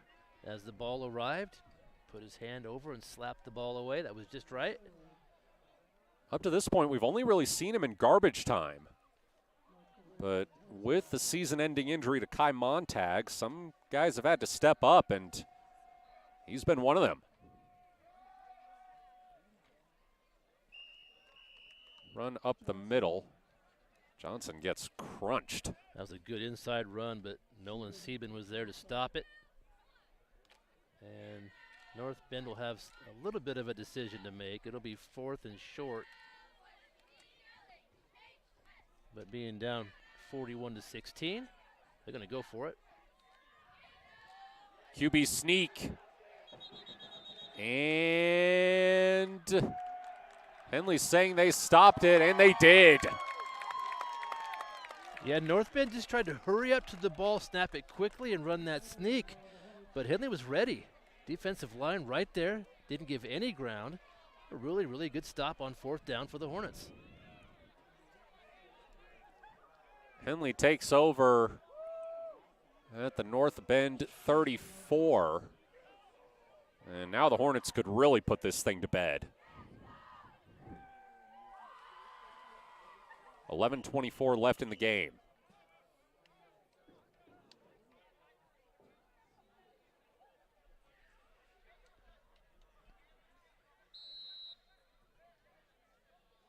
A good discipline from Henley to stop that 4th down.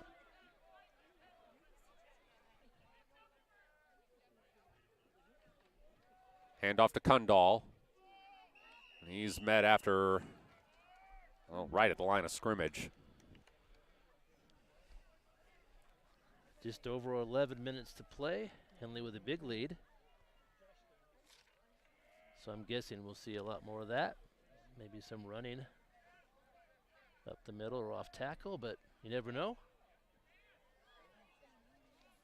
Coach Pesci may throw a pass in there.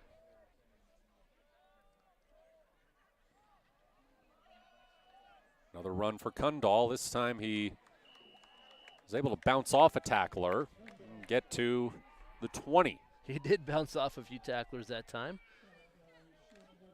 He's done that a few times tonight. That's the mark of a good runner that knows how to keep those legs moving. Even when you feel contact, you keep driving, and sometimes you can bounce off those defenders and pick up more yards.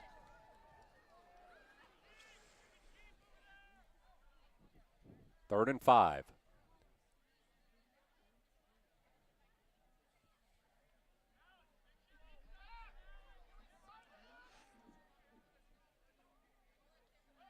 Janney flushed out of the pocket. Stiff arms a tackler, but gets dragged down. He's able to get the ball off. We'll see. Yeah, Janney had a lot of pressure out there. He got tackled pretty high that time, up around the shoulder pads. I think there is a flag down. Yeah, did they catch that? Yeah.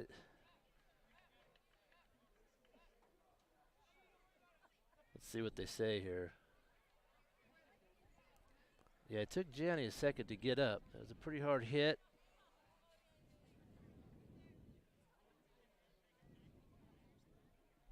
The pass was incomplete.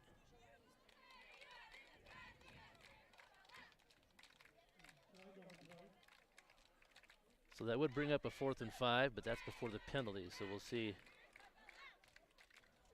if they get 3rd down again. It's intentional grounding against Henley. Wow. Not sure about that one. Looked like he was out of the pocket, had a receiver nearby, and he was pretty heavily rushed as well. A lot of pressure on him. The ball just went out in front, but that's the call, and now it's 4th and a long way to go.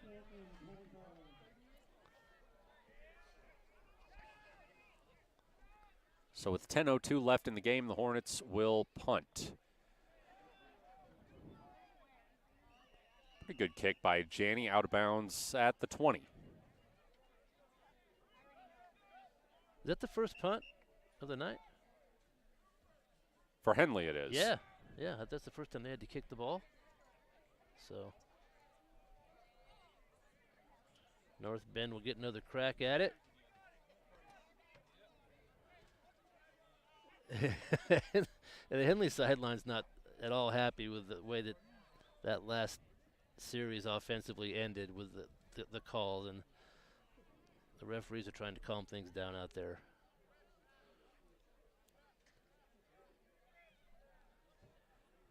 Henley's got a big lead here. They just need to protect it. They lead 41-16, just under 10 minutes to play in the game.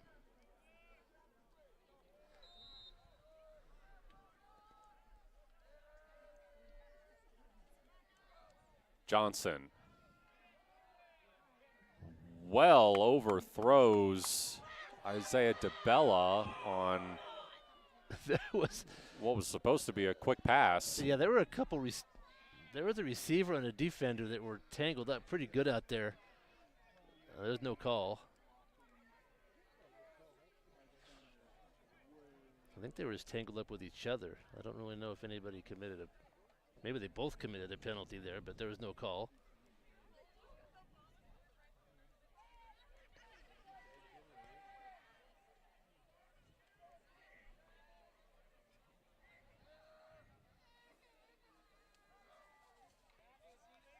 Johnson escapes the sack, makes a man miss. Connor Johnson juking his way to a first down. Yeah, Johnson is showing he can run the football, and he didn't have much help. He had all of his receivers spread wide, so he kind of did that on his own. Cut him back and forth up the field, and that was enough for a first down.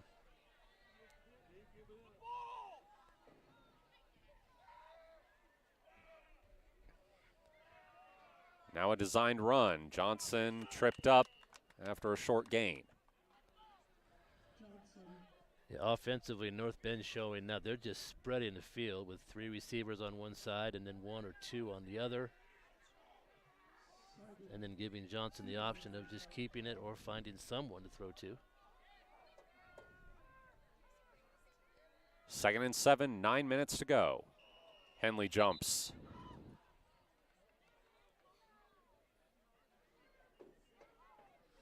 Henley hasn't made a lot of mistakes in this half defensively.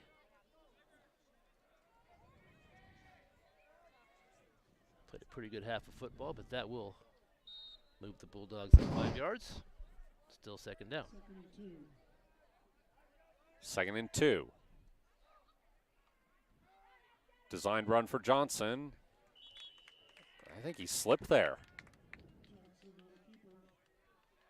You did say the field is a little slick tonight, Kevin. Yeah, it was a little damp out there earlier. If you're watching on the stream, you can see just there's still a little bit of smoke if you look into the lights. There's a lot of smoke here in the basin, but it has been dry. 3rd and 3. Fake handoff, run for Johnson. He will have the first down. Well, they've got almost exclusively with Johnson on this drive. He's carrying the football. They're just spreading the personnel out to the sidelines and then just taking their chances in that middle with their quarterback. And they're not particularly in a hurry with 8 minutes left to play.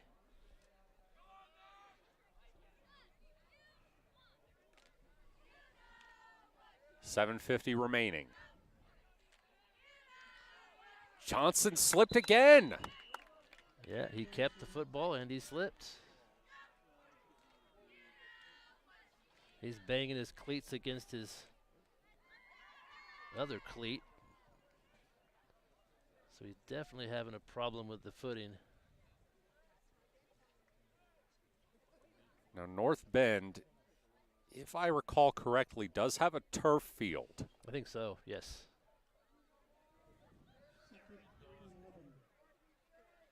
So it can be a bit of an adjustment sometimes if that's what you're used to.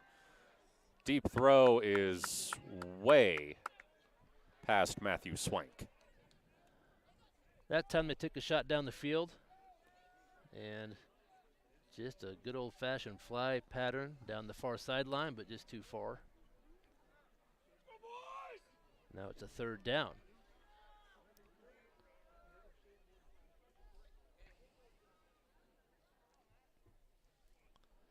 Third and 11.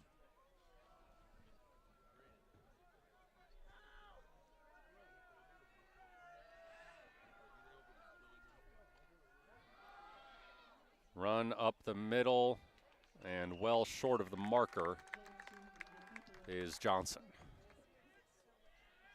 That was Kundal and Wright in on the tackle.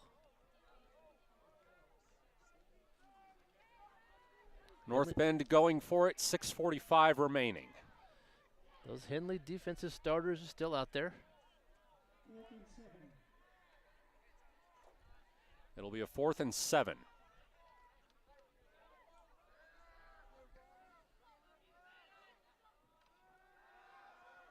Over the middle. Carpenter leapt for the interception, but it was over his outstretched hand. Either way, it is a turnover. Henley takes over at the 50. That was well covered. Again, we've seen that all night. 3 linemen drop a whole lot of blue jerseys back in defensive coverage, and they're able to stop that drive.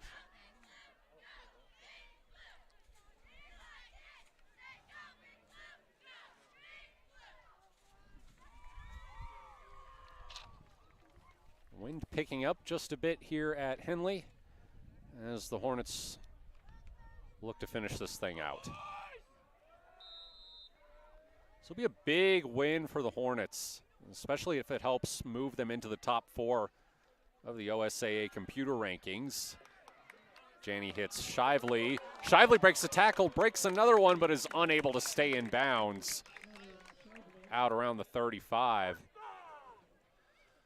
The way the 4A playoffs are built, it's a 16-team bracket. High seed hosts the first 2 games. And then it moves to a neutral site for the semifinals and the state championship game. So Henley being at least number 4 would guarantee them 2 home games. Janney, run, finds a hole. Janney turning it upfield, breaks a tackle, stays in bounds, or does he? No, he stepped out. Well, he was tiptoeing down that sideline and avoiding tacklers again, and he almost scored. He just barely stepped out. Puts Henley right on the doorstep, though. They're going to spot it, well, not quite right on the doorstep. They're going to spot it around the 12. Yeah, those Henley offensive skill players have had a lot of open grass tonight, and they've made the most of it.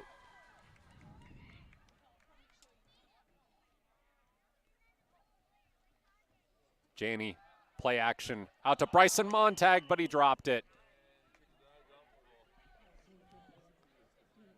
It's a good throw from Janney. Montag just couldn't hang on, and it'll stop the clock with 6:04 left to play. 2nd down.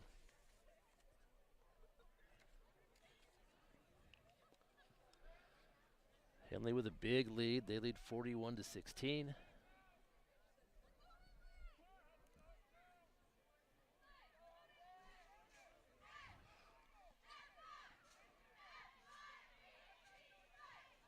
Second and 10. 6:04 remaining. Hand off to Kundal. Kundal with space up the middle. Gets down around the 5.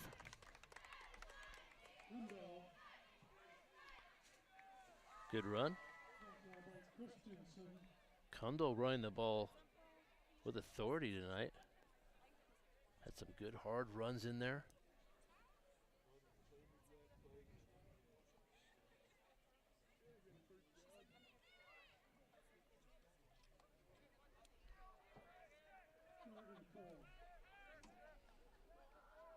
They'll mark it 3rd and 4.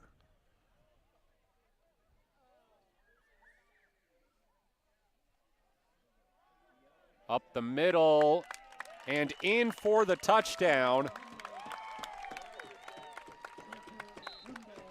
is Trapper Kundal. Good to see him get a touchdown tonight. He's really run the ball well. He's got 2 tonight. He does. He scored in the 2nd quarter as well on a 3-yard run. I think that one was 5.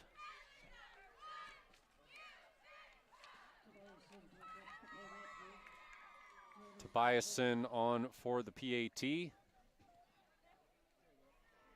And he chips it through. 48-16. Henley leads with 5:17 left in the fourth quarter.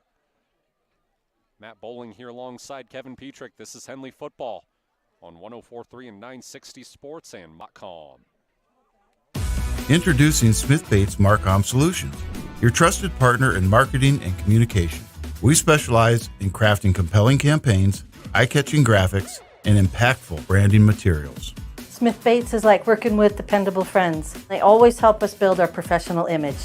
Through the innovative strategies the team at Smith Bates suggested, we've been able to give the brand at Calor the boost that it desperately needed. Unlock your potential with Smith Bates Marcom Solutions. Henley with a 48-16 lead with 5:17 left in the fourth quarter after Trapper Kundal's second rushing touchdown of the night. And some folks are starting to head for their cars. Line drive kick caught at the 20 and returned. Nice run back by, looks like Dracker Funk.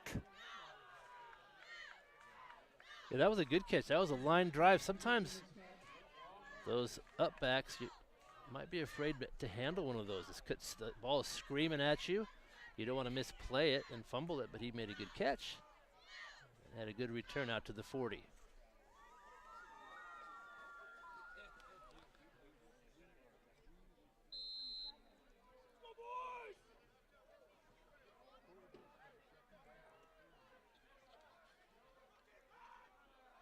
Johnson still in at quarterback for the Bulldogs.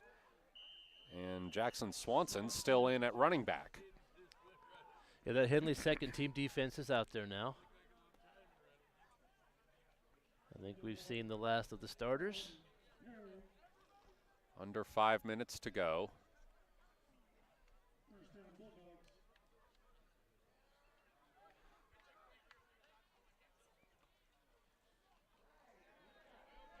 Run gets nowhere. Robert Alvarez, good tackle. So for the second week in a row, Henley sets a new high scoring mark for the season. 48 points, they scored 42. Actually the third week in a row. 37 against Cascade Christian, 42 against Hidden Valley last week, 48 tonight.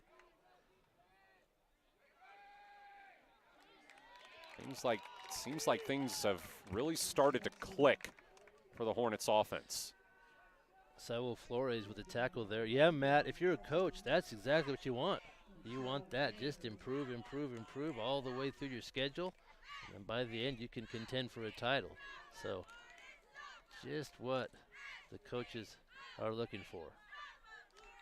Definitely bodes well for the trip to Ashland next week, too. You'll recall North Bend beat that Ashland team 36-20.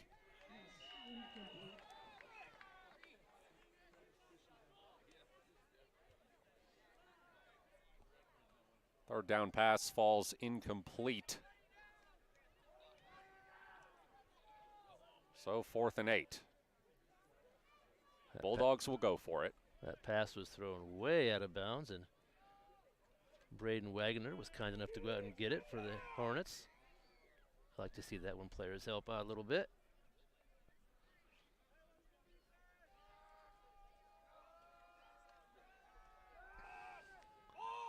Another pass goes for a first down. Spinning out of the tackle and taking it all the way, almost loses it. He was down first, though. Matthew Swank with a roller coaster of a reception there. He made a good catch because that ball was way up there. He had to climb upstairs to get to just catch it. Then once he got his feet under him, made a couple nice moves and almost scored. Henley doesn't give up on the football. I like to see that also tonight. They've had a lot of come from behind plays where they've caught the runner. And a walk-in touchdown for Jackson Swanson. Doesn't do much at this point. Even the North Bend sideline with just a few golf claps on that one.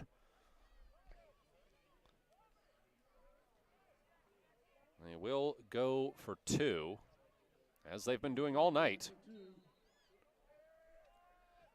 Yeah, Swanson's got both conversions tonight. Tremendous fake out, and diving in for the 2-point conversion is Connor Johnson.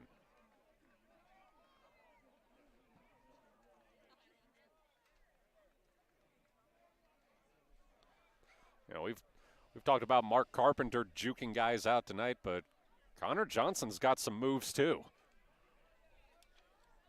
Yeah, he made some nice runs. He's a good runner. They just found themselves in some tough situations. A lot of 3rd and longs. Henley defense played really well. 48-24. Henley still doubling up. North Bend with 3:20 left in this football game.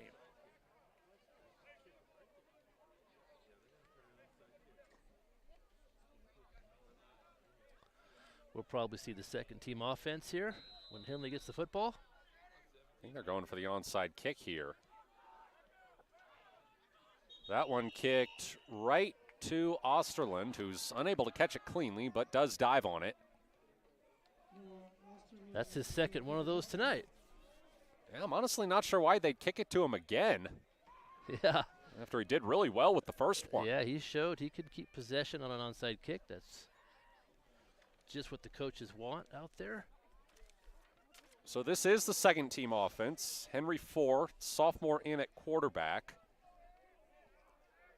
And Jaden Pena is in at running back.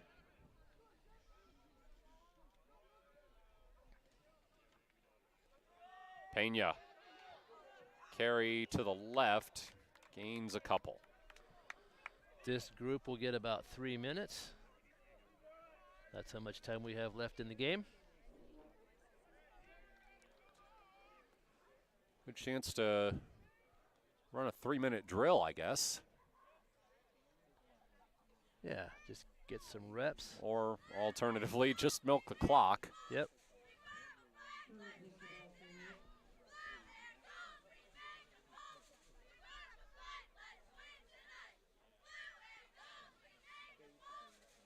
Handoff that time goes to Stephen Cassidy, and he gains a couple.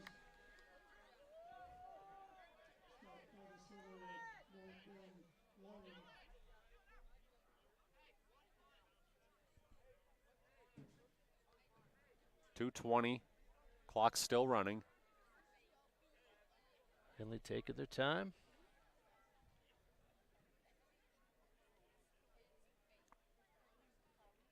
This group getting the signals out there.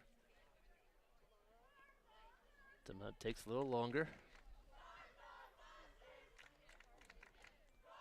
But they're definitely not in a hurry.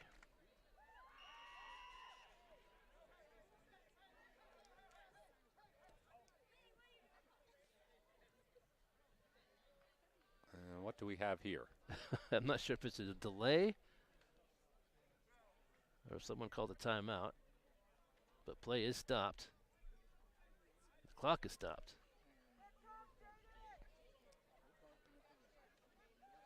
Officials seem to be trying to get something sorted out. It seemed like delay because it was taking forever. They ordered the timeout. And a Henley timeout. It was one of those. Yeah. 50-50. Minute 56 to go. Really nothing doing here for the Hornets. Strictly academic at this point. Yeah, just playing this one out. Good win tonight. Didn't really know what to expect from North Bend. Sometimes those games are the ones that'll sneak up on you, but Henley was ready, especially defensively. I just thought they played really, really well defensively. The offense kind of caught up, and then once they started cruising, Henley stretched out that lead, and it was just too much for the visitors.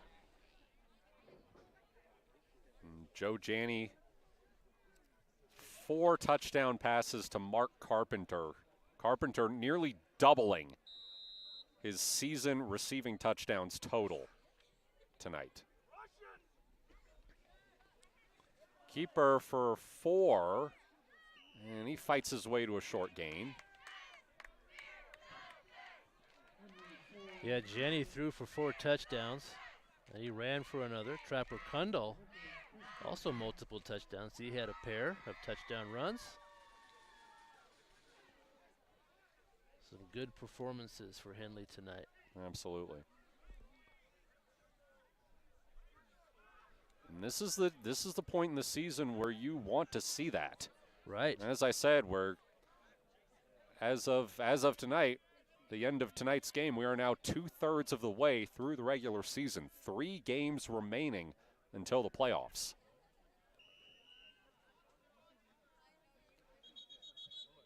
Looks like another Henley timeout on this 4th and 6. 1:08 on the clock. I think they had some personnel issues trying to shuffle the right players in and out. So they'll fix that and get this punt off with just over a minute to go.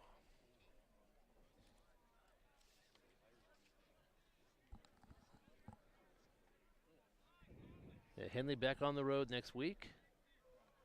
And that's a good trip to get back on the road, just over the hill to Ashland.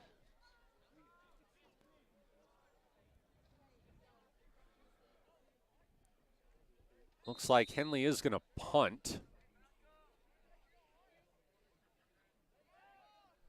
Joe Janney back in to handle it. Drives it pretty well. Ball comes loose on the hit by Carpenter, but North Bend able to dive on it.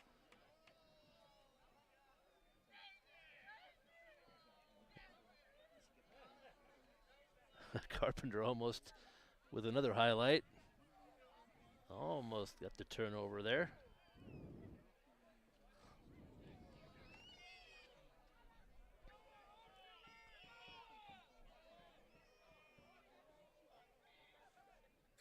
.8 seconds on the clock.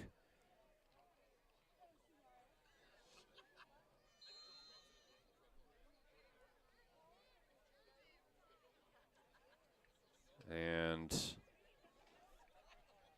goodness, looks like North Bend is, well, they're keeping some of their starters in.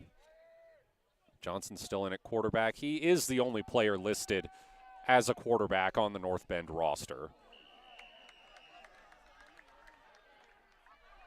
And number 23 in at running back. There is no number 23 on North Bend's varsity roster. It's like Cyrus Herbert finds himself in the stat sheet with a good tackle for Henley.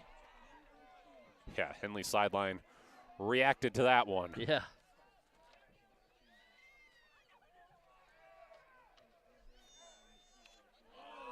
Snap gets away. Henley going after it. Loose ball. It's recovered.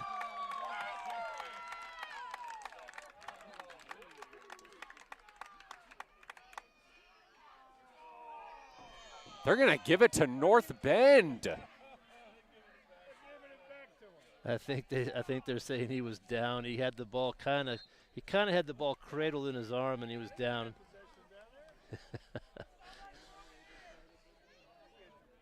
Clock running inside 20 seconds. I don't know if North Bend's even going to snap this. That'll probably be the end. Henley makes a statement to close out their 3-game homestand.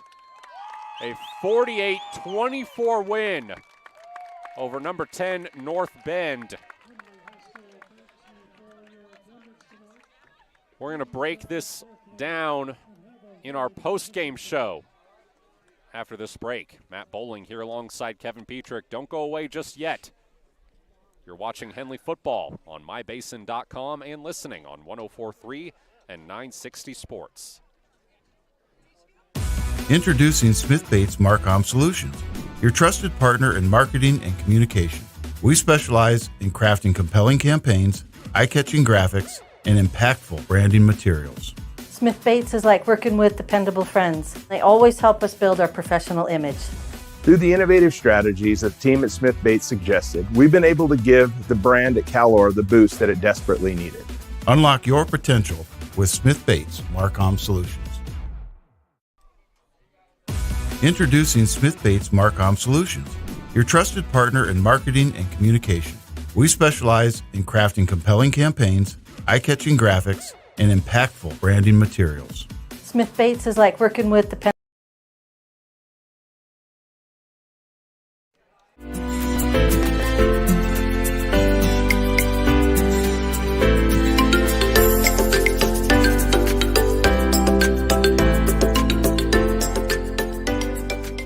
At MyBasin.com, we bring you the power of local radio, The pace and reach of social media, and the excitement of local sports. We do this with a team of radio professionals that is second to none. We're proud to call Klamath Falls our home.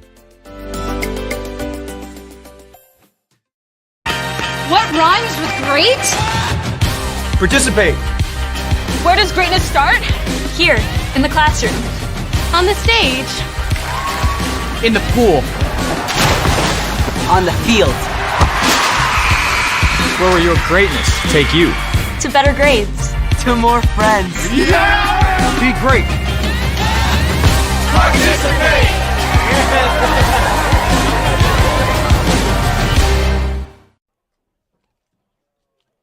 Comfortable and not corporate. At Klamath Falls Subaru, we built our business on that simple promise. Well, that and some of the best people you're ever going to meet. Hi, I'm Rob Cedar, General Manager at Klamath Falls Subaru. Our 62 employees make it easy for us to live up to our comfortable, not corporate philosophy. Friendly faces, easy answers, straight talk, fairness, and exceptional service. These are the things you expect. These are the things that all of our people deliver. Our management team, sales pros, certified service and body shop techs, lot attendants, and detail experts are all 100% focused on you. Local people putting their friends and neighbors first. At Klamath Falls Subaru, that's the only way we do business. It's comfortable, not corporate. Our team members also spend hundreds of hours each year supporting local charities and events through the Subaru Love Promise. That's the kind of people they are. We're very proud of them. They're your friends, they're your neighbors, they're glad to know you, and they want you to be glad to know them too. I'm Rob, and this is what makes us comfortable, not corporate.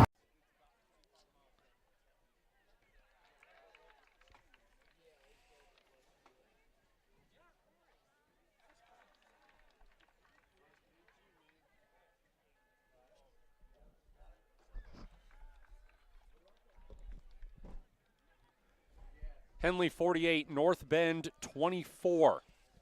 Your final here at Hill O'Brien Field. Hornets make a statement in this top 10 matchup, doubling up the Bulldogs, setting a new season-high scoring total for the third week in a row. Yeah, they really found their rhythm tonight, and that's what you want to see against a league opponent. North Bend a pretty good team, but Henley just too much for them, and they really showed that they had Henley's speed is really a factor, especially against teams in their league. Some of the earlier opponents had some pretty effective tracksters on their rosters, but now that we're in the league play here, I think Henley's speed will show up a little bit more. It did tonight. Mark Carpenter ran all over the place, so did Janney, and good offensive game for Henley, and that defense just continues to do their thing. They played well also. Hornets move to 5-1 overall, 2-0 in league play. Bulldogs dropped to 3-3, 1-1 in league play. You've got our scoring summary, Kevin. Let's go through it. Let's work through this thing. Henley scored a total of 7 touchdowns tonight. So started off with a 43-yard pass from Joe Janney to Mark Carpenter. Henley leading 7-0. That was the only score in the first quarter. Second quarter, a little more scoring action there. Michael Lucero with a 1-yard touchdown pass. 2-point conversion was good for North Bend. North Bend takes the lead 8-7. Then Henley with a couple of scores to round out the first half. Another pass from Janney to Carpenter, that time 55-yard touchdown. And Trapper Kundal with a 3-yard touchdown run just before the half. And the score at halftime 21-8 with the Hornets leading. Henley picked up the scoring in the third quarter. Another touchdown pass, 40 yards to Mark Carpenter. 28-8. Henley with a lead at that point. North Bend added a touchdown to cut the lead 28-16, but then right away there's Henley again. Janney to Carpenter. They connected for 4 touchdowns. This one 30 yards in the third quarter. Score 35-16. Then Joe Janney had a run of his own. He had a pick 6 called back on a penalty, but scored on a 40-yard touchdown run. Henley leads 41-16 after 3. And in the fourth quarter, just some mop-up time. Trapper Kundal gets another touchdown run, his second, a 5-yard touchdown run with 5 minutes to play in the fourth quarter, 48-16. Henley leads, and then late in the game, North Bend adds a touchdown to make the final score 48-24. Really, just a great performance in pretty much every facet. Yeah, you want balance. We talked about that, and that's what you're looking for as you get down toward, earning those playoff spots. There was a stretch in there the coaches will look at. It got a little sloppy. There were some penalties, things you don't need to see, especially when you play better teams later. But yeah, Matt, for the most part, everybody should be really happy with Henley's performance. They won again going away. Good second half team, just like last week. They're tough to beat. We have one more break to take. We will get you some other scores from around the basin and look ahead to next week on the other side. Matt Bowling here alongside Kevin Petrik. Stay with us just a little bit longer here on mybasin.com and 104.3 and 960 Sports. Comfortable and not corporate. At Clown Falls Subaru, we built our business on that simple promise. Well, that and some of the best people you're ever going to meet. Hi, I'm Rob Cedar, General Manager at Clown Falls Subaru. Our 62 employees make it easy for us to live up to our comfortable, not corporate philosophy. Friendly faces, easy answers, straight talk, fairness, and exceptional service. These are the things you expect. These are the things that all of our people deliver. Our management team, sales pros, certified service and body shop techs, lot attendants, and detail experts are all 100% focused on you. Local people putting their friends and neighbors first. At Clown Falls Subaru, that's the only way we do business. It's comfortable, not corporate.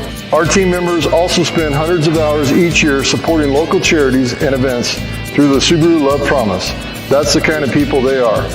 We're very proud of them. They're your friends, they're your neighbors, they're glad to know you, and they want you to be glad to know them too. I'm Rob, and this is what makes us comfortable, not corporate.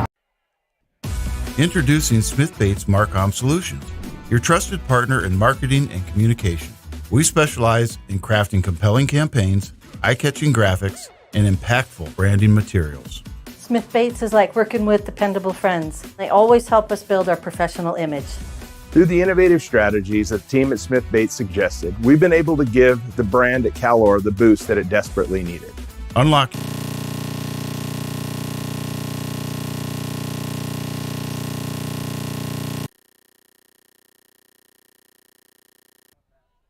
Sports was kind of what defined me as a person. I loved to play every sport I could possibly play. The Abbeys was really the family stomping ground for all of our community. Saturday afternoon, soccer tournaments, we'd head over to Abbeys afterwards. And then when we got up into middle school, on our way home, we'd stop at Abbeys after basketball games. When I go home, I want to see two things when I drive through Winston. I want to see my Abbeys, and I want to see my high school.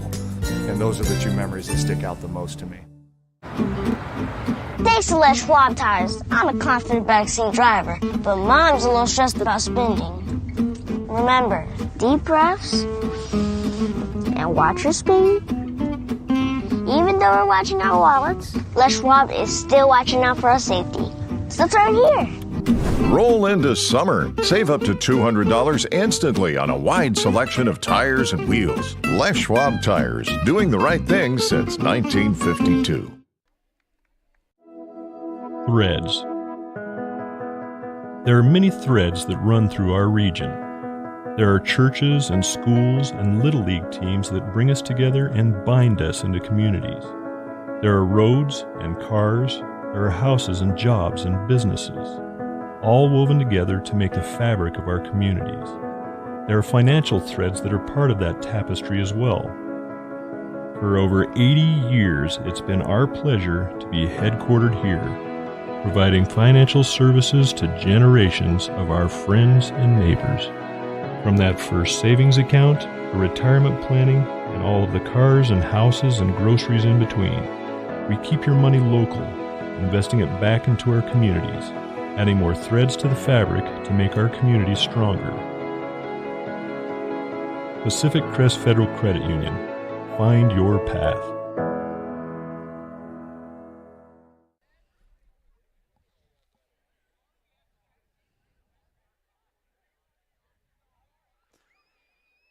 Henley 48, North Bend 24. Final score here at Hill O'Brien Field.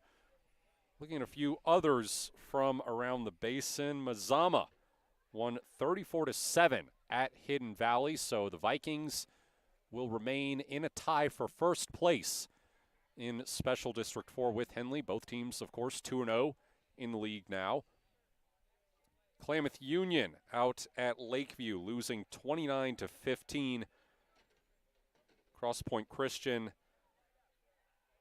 last we heard from them, it was 38-0 at halftime. You can probably chalk that one up to a win for the Warriors over Prospect Charter Butte Falls. And Kevin, I think you also had a Lost River score. Yeah, I believe Lost River won tonight 48-0. They played Oak Ridge. That game was moved to Lowell. They have a smoke situation up there. A little bit worse than it is here. So Lost River with another big win tonight. Oak Ridge has the longest active losing streak in Oregon, now at 31 games. Warriors last won in 2019. Looking ahead to next week for Henley, Hornets hit the road for the first time since September 20th, almost a month to the day from their last road trip. They head to Ashland, who lost last week to this North Bend team 36-20. So signs looking pretty positive for the Hornets as they get back on the road. North Bend, meanwhile, will host Mazama next week. So maybe another little interesting game to kind of gauge where these two teams are at, as they are currently on a collision course for a matchup in the final week of the regular season that may end up deciding the league title. Yeah, that wouldn't be the first time. It's happened a few times. You can always count on Mazama and Henley to be there. Mazama only giving up 7 points tonight to Hidden Valley. I thought that was a good win for them too. So they're also playing better here in league play. So we'll just focus on Ashland next week, and we'll see them later in the season. We did get a final from Cross Point Christian. It was 46-16. Warriors set a new program wins record, 6-0 on the season. It's a pretty good time for football in the Basin, shaping up to be another exciting late fall. That about does it for us here at Henley tonight. For my partner, Kevin Petrik, I am Matt Bowling saying good night and thank you for tuning in. You've been watching Henley football on mybasin.com and listening on 104.3 and 960 Sports.